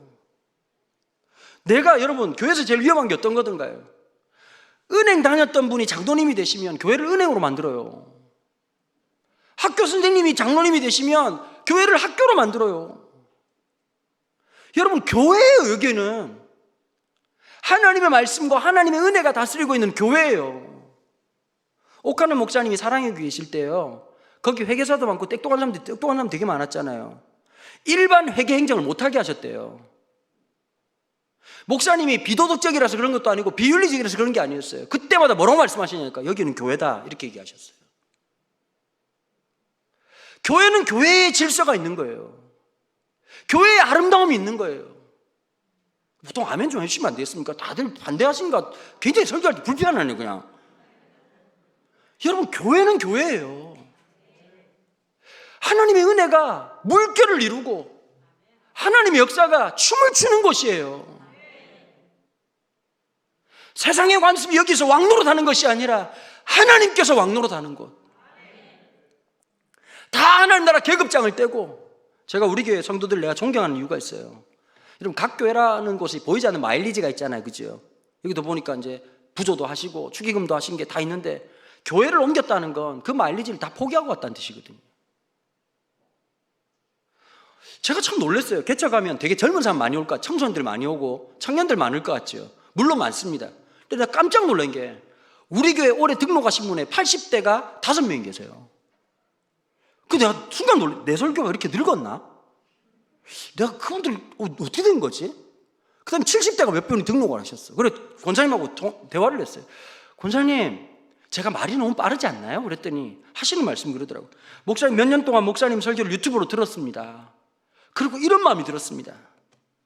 내가 인생 마지막에 늙음악하게 그렇게 죽지 않고 하나님의 사람처럼 불꽃처럼 살고 싶다. 하나님 앞에 불꽃처럼 살고 싶다. 제가 그 권사님 볼 때마다 어떤 마음이 드는지 아세요? 나이는 숫자에 불과한 사람입니다. 하나님의 자녀로 살아가는 사람,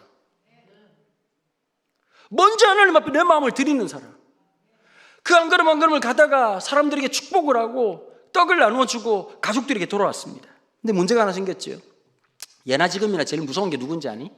얘들아, 아빠가 아니야, 엄마야. 맞아 안 맞아? 아빠는 막 화를 내. 그 순간 남자 아빠들 그러지 않니? 공부해야지 하고 있는데, 그러니? 대한민국 아빠들 치고 논리 있게 애들 야단치는 아빠들이 잘 없어. 그 반면에 진짜 무서운 게 엄마잖아요. 너 여기 앉아봐. 무서워 안 무서워? 여러분 결혼하기 전에 엄마가 무섭고요, 결혼하고 나면 이 말하는 아내가 제일 무서워요. 빨리 들어오세요. 이게 얼마나 무서운 말입니까?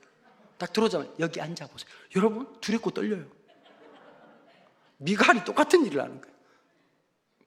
오늘 본문에서 뭐라고 말하냐, 20절에 다윗이 자기 가족에게 축복하러 돌아오며 사울의 딸 미갈이 나와서 다윗을 맞으며, 이게 중요한 게 아니에요. 여러분 성경은 뒤끝 장렬이에요. 미갈 보고 한 번도 다윗이 아니라고 말을 안 해.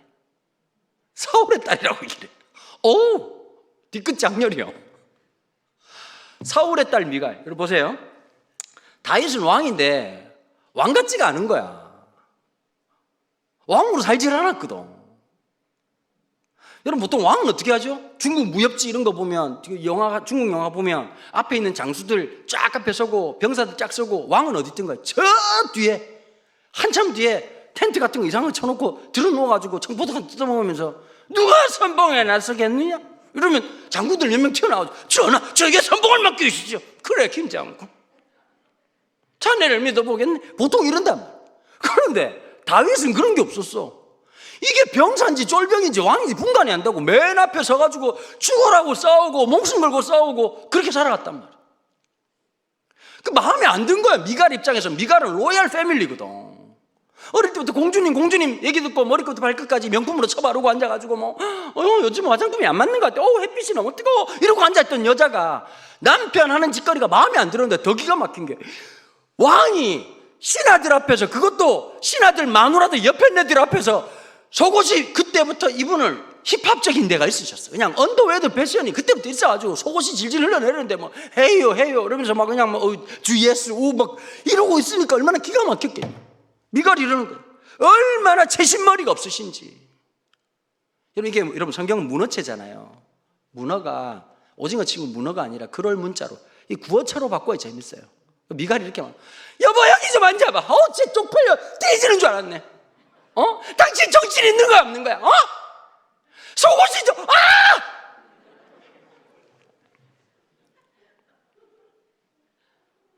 제가 설교 끝나고 난 다음에 아내한테 소환당할 때가 가끔씩 있거든요. 아내 욕한 날 그날은 종말입니다. 안 하려고 하는데 할 얘기가 그밖에 없어가지고 한 번은 제가 그런 얘기를 했어요. 생일이 됐어요. 그래서 저는 생일날 화려하게 차리는 거 말고 그냥 내 원하는 걸 해주는 게 제일 좋거든요. 그 아내가 생일날 꼭 물어봐요.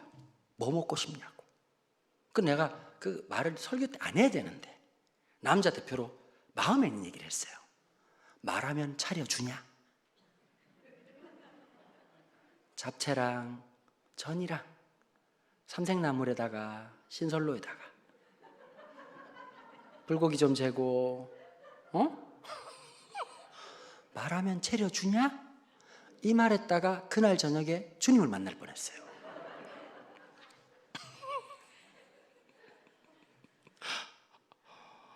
내 생일만 되면 너무 열받는 거야. 원하지도 않는 음식을 차려놔. 뭐 그래?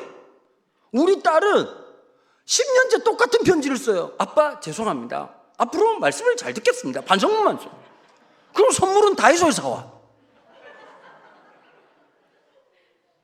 대륙의 냄새가 너무나 쓸 수 있는 게 없어.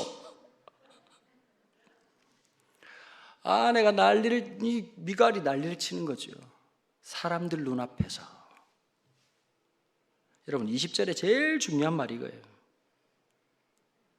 사람들의 눈앞에서, 그의 신복의 계집종의 눈앞에서. 여러분 다윗이 뭐라고 업카운트 펀치를 날리죠? 21절 다윗이 미갈에게 이르되 이는 여호와 앞에서 한 것이니라. 여러분들 신앙의 제일 기준이 뭡니까? 하나님 앞입니까? 아니면 사람들 앞입니까? 여러분 하나님 앞이라고 말하는 게 중요한 게 아니라 그렇게 살아가야 되는 거예요. 하나님 앞에 하나님을 두려워할 줄 알고 하나님을 의식할 줄 알고 하나님 앞에 하루하루를 살아갈 수 있는 사람. 난 사람들 앞에서 한 것이 아니다. 하나님 앞에 한 것이다. 사랑하는 여러분, 우리가 살아가면서 참 위험한 시대를 살아갑니다. 자기를 자꾸 드러내고 표현하고 싶은 시대이기 때문이죠. 여러분 시간이 가면 갈수록 중요한 것이 있습니다. 그분이 온전히 드러나는 것입니다. 주님이 높임 받으시는 겁니다. 제가 하영조 목사님 살아계실 때 참 닮고 싶은 게 하나 있었습니다. 그게 뭔지 아십니까? 하영조 목사님 돌아가실 때까지 프로필이 딱 한 줄이었어요. 온누리교회 담임 목사. 참 멋있지 않습니까, 여러분? 저도 더 푸른 교회 담임 목사 썼더니 연락이 와요. 좀 더 없냐? 뭐 쥐어 짤 게 없어요. 여러분 어느 날 하나님의 자녀라는 사실 하나만으로 설명이 안 되는 시대가 돼버린 거예요. 제가 얘기하고 말씀 마칠게요. 3년 전에 미국 갔다 아틀랜타 갔다가 마지막 집회가 LA에서 있었어요. LA에 있는 그 얼바인이라고 하는 동네가 있는데 미국 전체에서 5번째 손에 드는 살기 좋은 동네입니다. 굉장히 부자 동네죠. 거기는 침례교회 제가 부흥회를 갔더랬습니다. 갔는데 이 교회가 3년째 담임 목사님을 못 구하는 거예요. 나는 왜 못 구하는지 딱 가자마자 알았어요. 여러분, 파킹랏에 주차장에 차가요, 벤츠, 아우디가 없어요. 그야말로 슈퍼카만 있는 거예요. 벤틀리, 롤스로이스, 에스턴 마틴. 뭘 알아들어야 계속 얘기를 하는데, 진짜 페라리, 기가 막힌 차들이, 람보르기니. 그리고 교회 안에 딱 들어가는데 크지도 않아요. 그렇게 크지도 않아요. 그러니까 요 정도 1층 사이즈인데 2층이 없는 1층 단층짜리 예배당에 피아노가 딱 있는데요, 피아노가 스타인웨이예요. 스타인웨이. 사이즈가 조만한데 저 정도 되는 스타인웨이가 독일제인데요, 가격이 한 1억 5천에서 2억 정도예요. 놀라지도 않은 집집마다 다 있나 보죠. 스피커가 메이어라고 마이클 잭슨이 살아생전 제일 좋아했던 스피커가 달려있더라고요. 그걸 알아보는 사람이 저였습니다. 근데 소위 말해서 한인들 중에 성공한 사람들이, 다 사자 붙는 사람들, 다 성공해가지고 집이 방이 10개, 12개, 일하는 메이드를 두고, 미국에서 여러분 메이드 두고 살 정도면 어마무시한 거잖아요. 그러니까 이런 거, 그라지에 차고에 차 5대 두고 오늘은 뭘 타지? 오늘은 어떤 거? 날씨가 이러니까 빨간 차를 탈까? 뭐 그런 분들인 거예요. 왜 목사를 못 구할까요? 자기네들 수준에 맞는 목사를 뽑아야 되는 거예요. 제가 설교로 딱 올라갔는데 표정이 어떠냐니까, 또 선보러운 목사인가 이 표정을 딱 보더라고요. 그러니까 제가 본능적으로 왜 모르겠어요. 시작할 때 그랬어요. 저는 침례교 목사가 아니라 장로교 목사입니다. 저는 반신욕도 안 좋아하는 놈이라서 침례교랑 안 맞습니다. 여러분, 침례교는 잘 모르시죠? 장로교인들 모를 거예요. 침례교는 본당 뒤에 침례탕이 있어요. 그 내가 맨날 침례교 친구 목사한테 놀리거든요. 목욕탕이라고, 반신욕이라고 물 받아놨다고 맨날 놀리거든요. 나 침례교 목사가 아니라고 그랬더니 그제서야 안심한 표정을 짓더라고요. 그럼 저는 2번 안 가면 되잖아요. 그 교회. 늘 저는 그런 마음이 많거든요. 아직 내가 못 간 교회가 7만 교회가 넘는다, 이런 믿음을 가지고 살고 있어요. 그래 뭐라고 말했냐니까. 여러분, 이 교회는 예수님도 이력서 못 내는 교회라는 사실을 아십니까?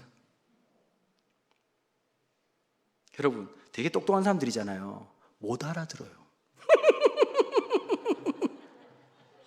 여러분, 똑똑한데 멍청한 거예요. 예수님도 학령미달로 이 교회에 이력서 못 넣을 교회라서 참 독특한 교회네요. 여러분들은 여러분들 입맛에 맞는 목사를 뽑는 교회입니까? 하나님의 뜻을 구하는 교회입니까? 여러분, 더 놀라운 사실이 뭔지 아세요? 지금껏 담임 목사를 못 구했어요. 자기가 잘났으니까요. 여러분, 그게 재앙이에요.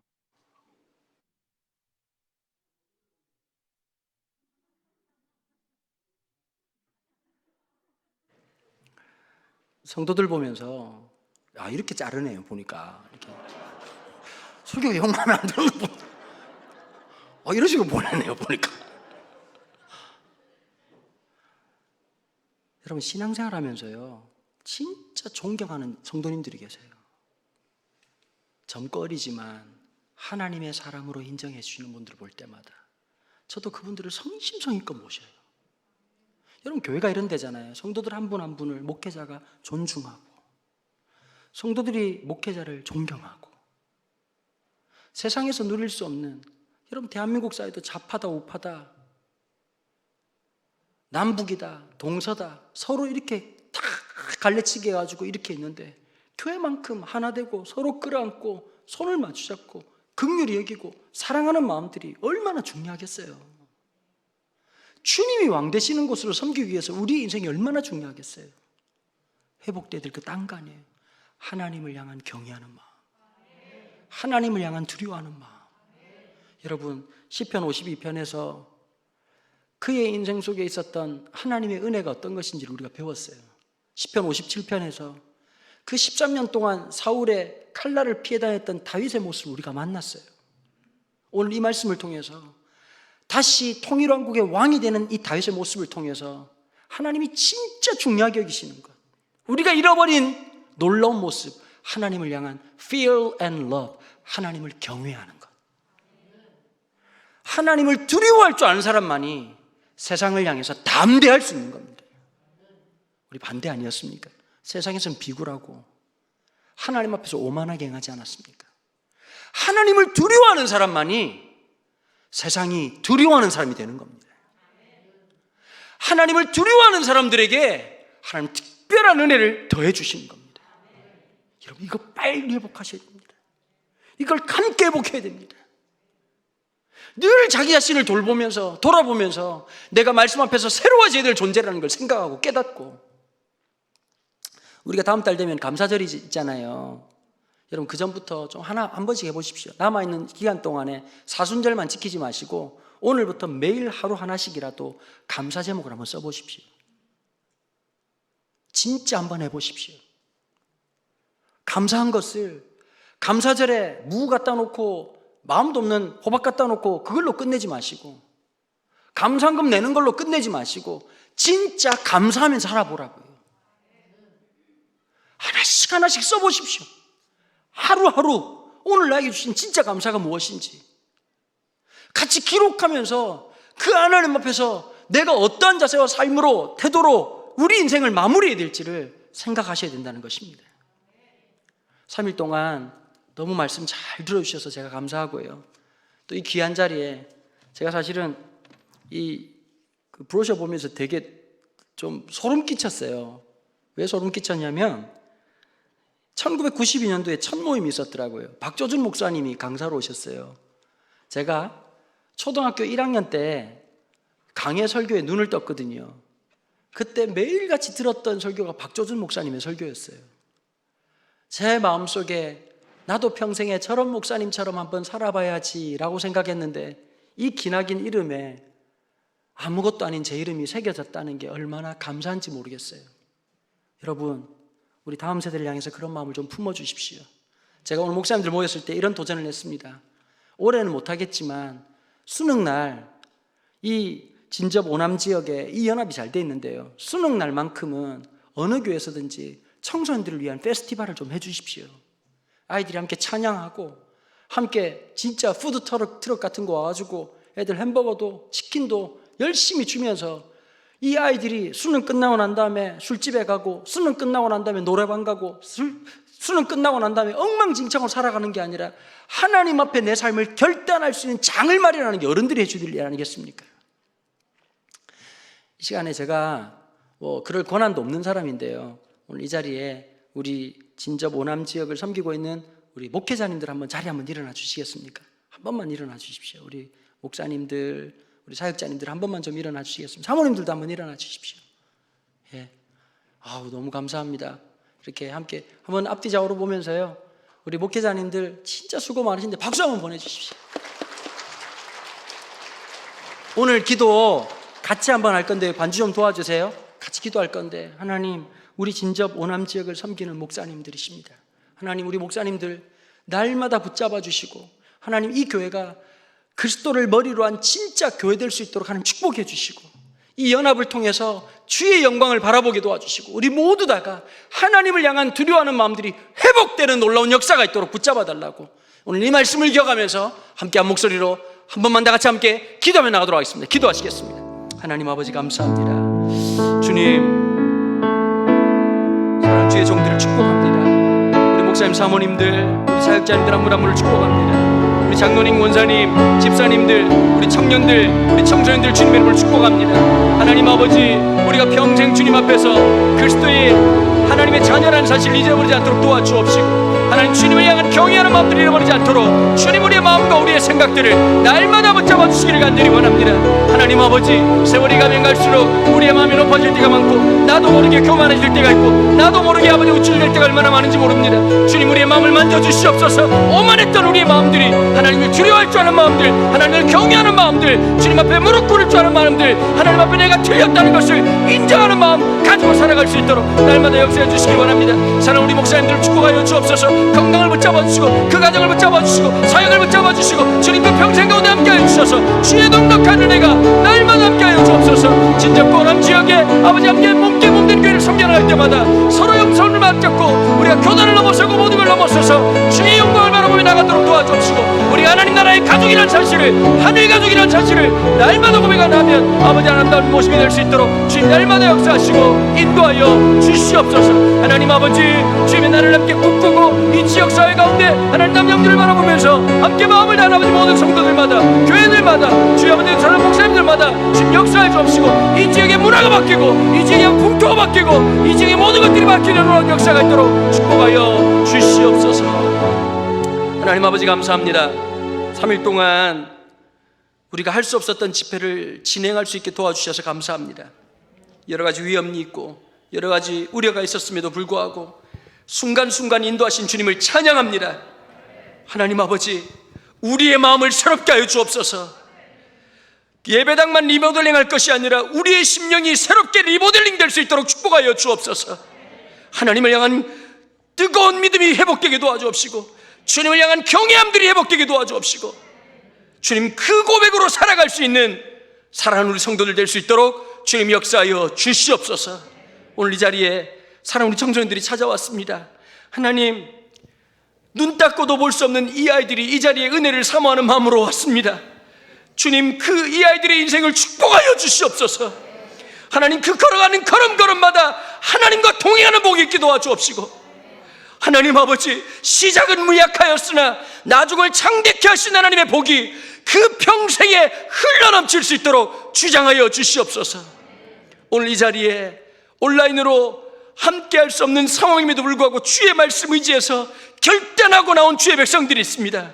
주님 놀랍게 역사해 주옵소서. 하늘의 문을 열고 주의 복을 허락하여 주옵시고 주의 성령을 물붓듯이 부어주시고 주의 말씀으로 주의 은혜로 충만케 인도하여 주시옵소서. 감사와 찬양을 주님 앞에 올려드리며 이 모든 말씀 우리 주 예수 그리스도 이름으로 기도하옵나이다. 아멘.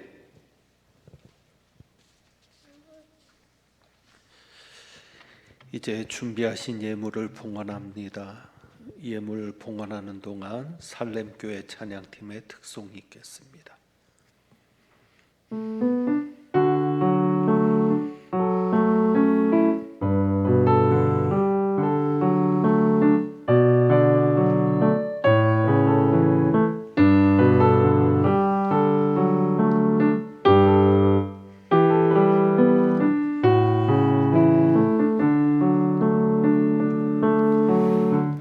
화려하지 않아도 정결하게 사는 삶, 가진 것이 적어도 감사하며 사는 삶, 주신 작은 힘 나눠주며 사는 삶, 이것이 나의 삶의 행복이라오.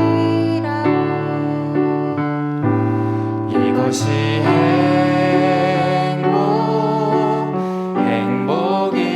행복이라고. 세상은 알 수 없는 하나님 선물, 이것이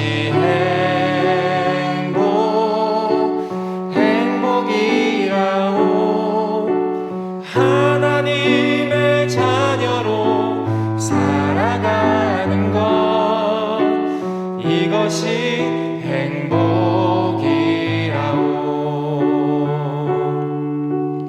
눈물 날 일 많지만 기도할 수 있는 것, 억울한 일 많으나 주를 위해 참는 것, 비록 짧은 작은 삶 주 뜻대로 사는 것, 이것이 나의 삶의 행복이라오. 이것이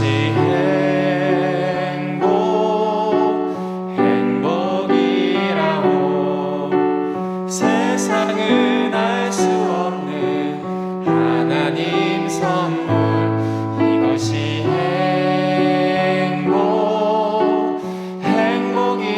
행복이라고. 하나님의 살아가는 것 이것이 행복이라오 이것이 행복이라오 세상은 알 수 없는 하나님 선물 이것이 행복이라오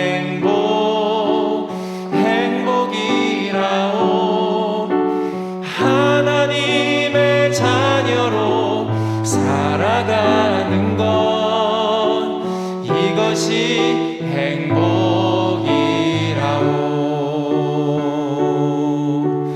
이것이 행복이라오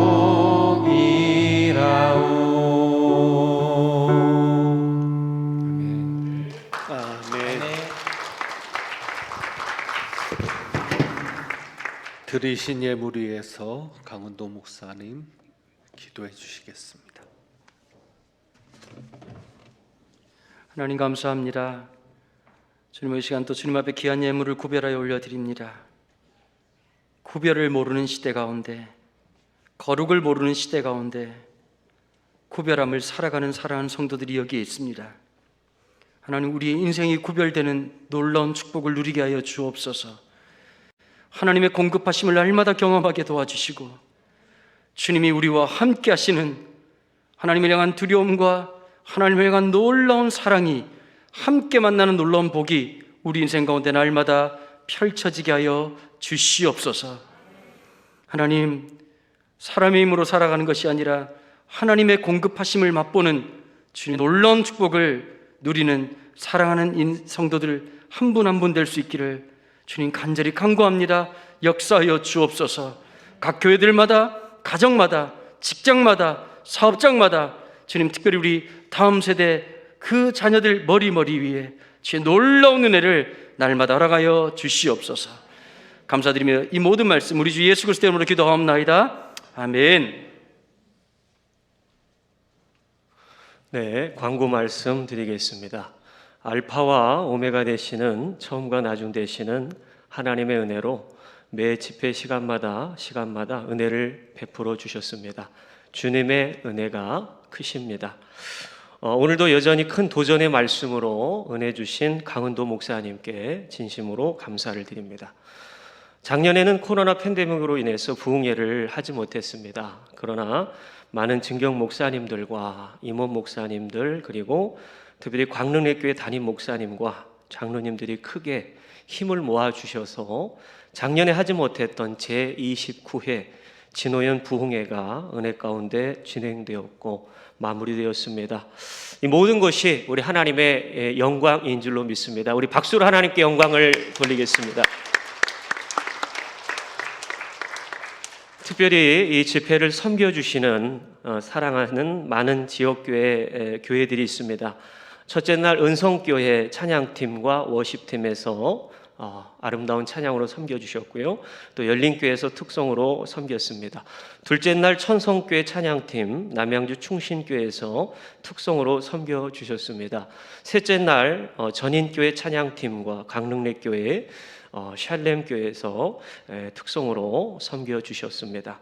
무엇보다도 이 집회가 원활히 진행될 수 있도록 힘써주신 광릉내교회 우리 안내부와 또 헌금위원 집사님 권사님들께도 감사의 우리 인사를 담아서 박수로 우리 감사합니다. 네, 너무나도 감사합니다.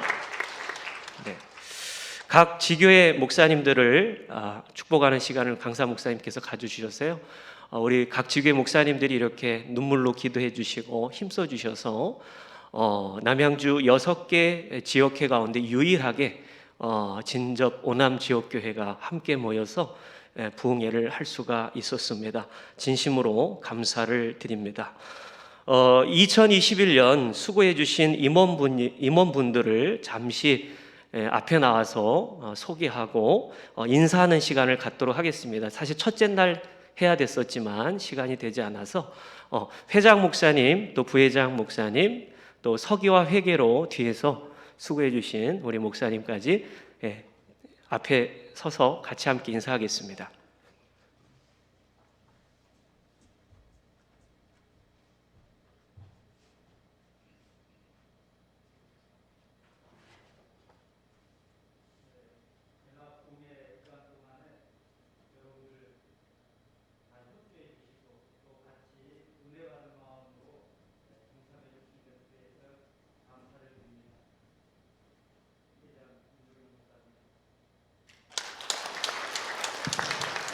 예, 부회장으로 섬기는 예단교회 강현식 목사입니다.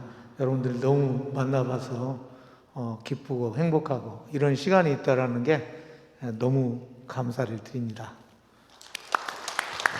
네, 총무로 섬기고 있는 김원태 목사입니다. 감사합니다. 네, 저는 회계와 서기를 담당하는 박요한 목사입니다. 너무 수고 많으셨습니다. 감사합니다.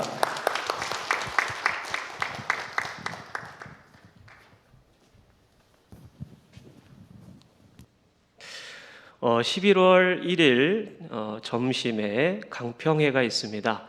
장소는 추후에 공지토록 하겠습니다. 잠시 한 2분 50초 정도 되는 영상 있습니다. 복음의 전함이라고 하는 복음 광고 메시지인데요. 함께 잠시 시청하시고 광고 이어서 또 장학금 수여식까지 이어서 진행토록 하겠습니다.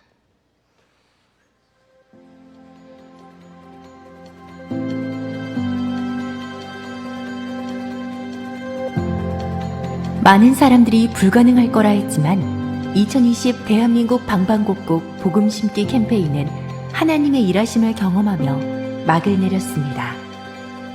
대한민국 5,500개 교회, 12만 6천 대의 버스와 택시, 57개 지역, 단 한 장의 광고도 떨어지지 않고 장장 1461시간 동안 복음을 전했습니다. 그러나 여전히 만나서 복음을 전하기란 쉽지 않습니다. 요즘 전도 참 어려운 것 같아요. 코로나 때문에 모이지도 못해서 청년부에서 하고 또 교회에서 하는 전도 활동들이 다 멈췄거든요. 전도는 만나서 이루어져야 하는 행위라는 저희가 믿고 있기 때문에 그런 부분에서 고민도 참 많고. 2020년에 이어 2021 방방곡곡 복음 심기 캠페인이 전도의 새로운 방법을 제시합니다. 비기독교인을 위한 온라인 전도 플랫폼 들어볼까가 찾아옵니다. 우리와 친근한 셀럽들이 어떻게 하나님을 만났고 하나님을 만나 무엇이 바뀌었는지 생생한 이야기를 들려줍니다. 비기독교인들이 궁금해하는 질문들에 답하고 주변의 이단이 아닌 건강한 교회를 소개합니다. 더 쉽게, 더 많은 사람들에게 복음을 전할 수 있고 흥미롭고 공감 가는 영상으로 비기독교인에게 쉽게 다가갑니다. 복음 제시부터 영접기도, 지역교회로 연결까지 가능합니다. 들어볼까를 알리기 위해 이번에도 복음 광고를 선택했습니다. 당신이 예수님과 함께 더 행복했으면 좋겠습니다. 그 이야기 들어볼까를 검색해보세요. 하루 30만 대의 차량이 오가는 경부고속도로 안성RC 부근에 복음 광고판이 세워지고 전국 78개 도시에서 하루 1000대의 복음을 실은 버스가 달립니다. 온라인 포털 사이트 배너 광고도 우리 교회 외벽과 차량, 그리고 내 차도 복음의 광고판이 될 수 있습니다. 대한민국과 우리 동네, 우리 이웃을 복음으로 회복시키는 2021 방방곡곡 복음 심기 캠페인에 많은 성도님들의 기도와 후원을 부탁드립니다. 당신이 더 행복했으면 좋겠습니다. 내 주변 분들에게 용기 내어 말씀해 보세요. 당신이 예수님과 함께 더 행복했으면 좋겠습니다.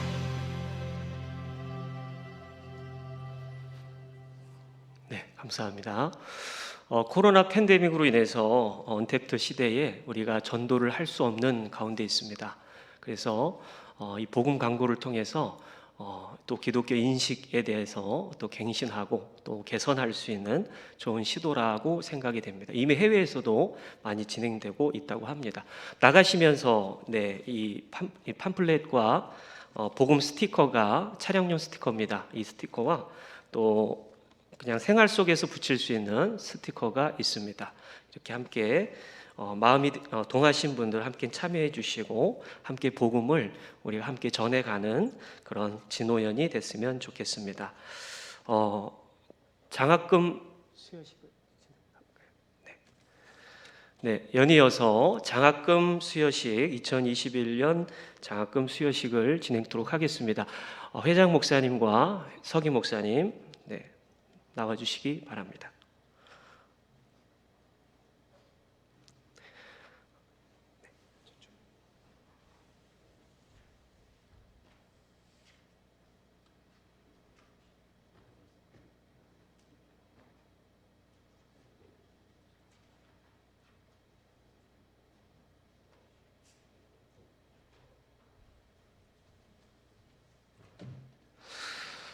네, 장학증서, 장학금 수여식을 지금부터 진행하도록 하겠습니다. 먼저 진접중 1학년 정지훈 학생 앞으로 나오시기 바랍니다. 네.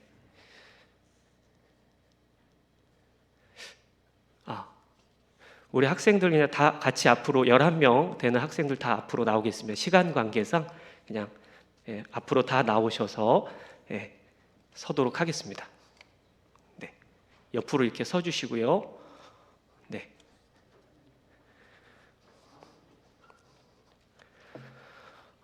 저희 진접과 오남 지역에 우리 믿음의 다음 세대들을 위해서 우리가 많이 기도하고요. 또 기도해 주시면 감사하겠습니다.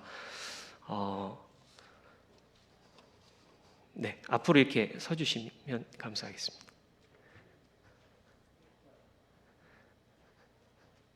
네. 자, 정지훈 학생, 장학증서 정지훈 학생, 진접중 1학년. 위 학생은 신앙생활과 학교생활에서 타의의 모범이 되므로 진접 오남 지역 교회 연합회 장학생으로 선정하고 장학금과 함께 이 증서를 수여합니다. 주후 2021년 10월 27일 진접 오남 지역 교회 연합회 회장 윤종현 목사. 네, 여러분 큰 박수 부탁드리겠습니다. 장학금과 함께 수여가 되었습니다. 네, 다음으로 최찬미 학생입니다. 예, 내용은 이하 동문입니다. 네, 최찬미 학생, 앞으로 나와 주십시오. 네, 여러분 박수 부탁드리겠습니다. 감사합니다. 다음으로 신윤지 학생입니다. 중학교 2학년. 네, 이하 동문입니다. 다음으로 중학교 3학년 김성영 학생입니다. 네, 이하 동문입니다. 축하드립니다. 다음으로 중학교 3학년 김창성 학생입니다. 네, 내용은 같습니다. 네, 축하드립니다. 다음으로 고1 정은성 학생입니다. 네, 내용은 같습니다. 축하드립니다. 다음으로 고1 최현준 학생입니다. 네, 내용은 같습니다. 축하드립니다. 다음으로 박주영 고1 학생입니다. 내용 같습니다. 축하드립니다. 다음으로 고2 정하늘 학생입니다. 내용은 같습니다. 축하드립니다. 다음으로 고3 송이 학생입니다. 내용은 같습니다. 축하드립니다. 마지막으로 고3 김승미 학생입니다. 내용 같습니다. 축하드립니다. 네. 네, 우리 회중석을 바라봐 주시고요. 학생들은 뒤로 돌아서 우리 인사하고 돌아가도록 하겠습니다. 우리 큰 박수 부탁드리겠습니다. 감사합니다.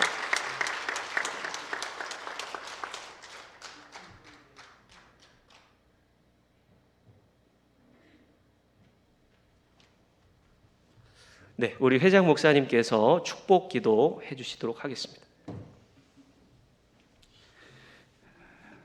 같이 기도하십시다. 살아계시는 하나님, 이 시대와 또 이 민족을 짊어지고 나아갈 귀한 청소년들에게 연합회에서 장학증서와 장학금을 드렸습니다. 하나님, 이들이 살아갈 시대가 결코 녹록지는 않겠으나 말씀과 같이 하나님을 영원히 의지하여서 살아가는 청소년들이 되기를 원합니다. 7번 넘어질지라도 그 가운데 하나님이 우리의 소망 되심을 인하여서 그 상황 속에서도 이기고 일어나게 하시고 어렵고 힘든 상황 속에서도 하나님만이 우리의 피난처임을 온전히 기억하는 청소년들이 되기를 원합니다. 변함없이 우리는 하나님 앞에 서 있는 사람들이요, 세상을 두려워하는 자들이 아니라 하나님을 두려워함으로 하나님 앞에서 살아가는 귀한 청소년들이 되기를 원합니다. 유혹하는 요소들이 많이 있습니다. 그러나 우리의 소망을 주님께 고정함으로 우리의 시선을 하나님께로 향함으로 인하여서 이들이 이 시대에 하나님의 귀한 일꾼이요 지역을 섬기는 귀한 종들이 되어지기를 원합니다. 이들을 인하여서 도전받는 이들이 많아지게 하시고 이들을 인하여서 정말로 바르게 살아가야 되겠다는 그 소망을 가지고 살아가는 이들이 많을 수 있도록 주여 이들을 세워 주옵소서.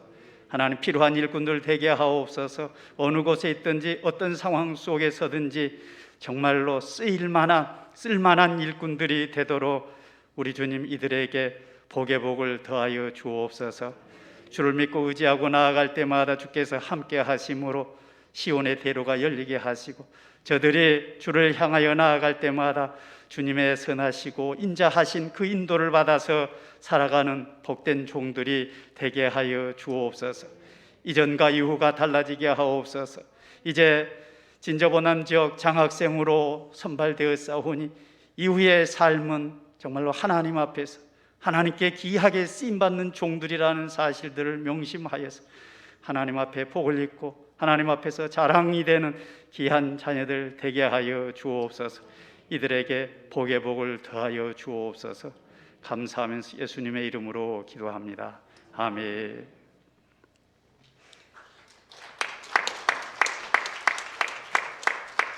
네, 들어가 주시면 감사하겠습니다.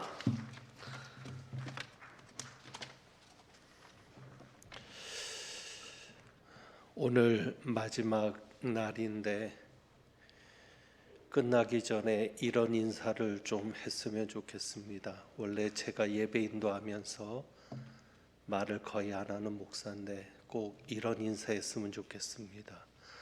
보건소에서 만나지 말고 교회에서 만납시다. 한번 인사하겠습니다. 보건소에서 만나지 말고 교회에서 만납시다. 예, 우리 목사님들 문자 받고 보건소에서 만나는 일 없기를 바랍니다. 광릉내교회 집회 참석한 사람들은 검사 받으라는 문자가 안 왔으면 좋겠습니다. 그 걱정을 참 많이 했는데 오늘 목사님 말씀을 듣고 나서는 두려움이 사라졌습니다. 하나님에 대한 두려움만 가지고 가야 되겠다 생각했고, 작년에 저희가 건축을 했습니다. 옆에 붙어있는 과관련센터 건물을 건축을 해서 작년에 집회를 한다고 해도 저희 교회에서는 어려웠을 것 같습니다.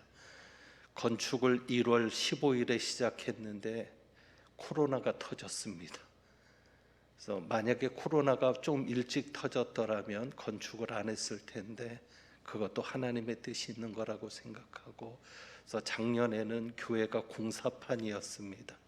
집회를 하려 해도 못했을 텐데 준공까지 다 받고 잘 준비된 가운데 이렇게 집회를 하게 돼서 감사하고, 정말 여러분 돌아가셔도 기도해 주시기 바랍니다. 저희 교회가 2주간 문 닫는 일 없도록 여러분 기도해 주시고, 우리 강사 목사님도 또 계속 집회를 나가셔야 되는데 저희 교회 집회에 참석, 이 연합 집회 참석하신 것이 또 어려움이 되지 않도록, 우리 영적인 도전은 늘 있는 것이니까 그런 어려움 없도록 기도해 주시기를 다시 한번 부탁드립니다. 이제 살렘 교회를 섬기는 김동문 목사님 나오셔서 축도하시겠습니다.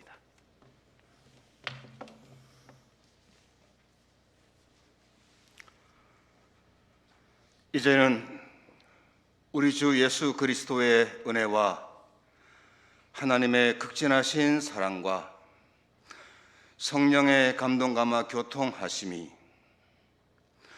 하나님을 경외하는 믿음 안에서 인생의 대서사시를 써내려갈 때에 주님이 주어가 되시고 우리가 목적어가 되기를 원하는 모든 성도들의 머리 위에와 특별히 오늘 장학생으로 선발된 우리 학생들의 머리 위에, 진정 오남교회 연합회 모든 회원 교회들 머리 위에 이제로부터 영원토록 함께 계실지어다. 아멘.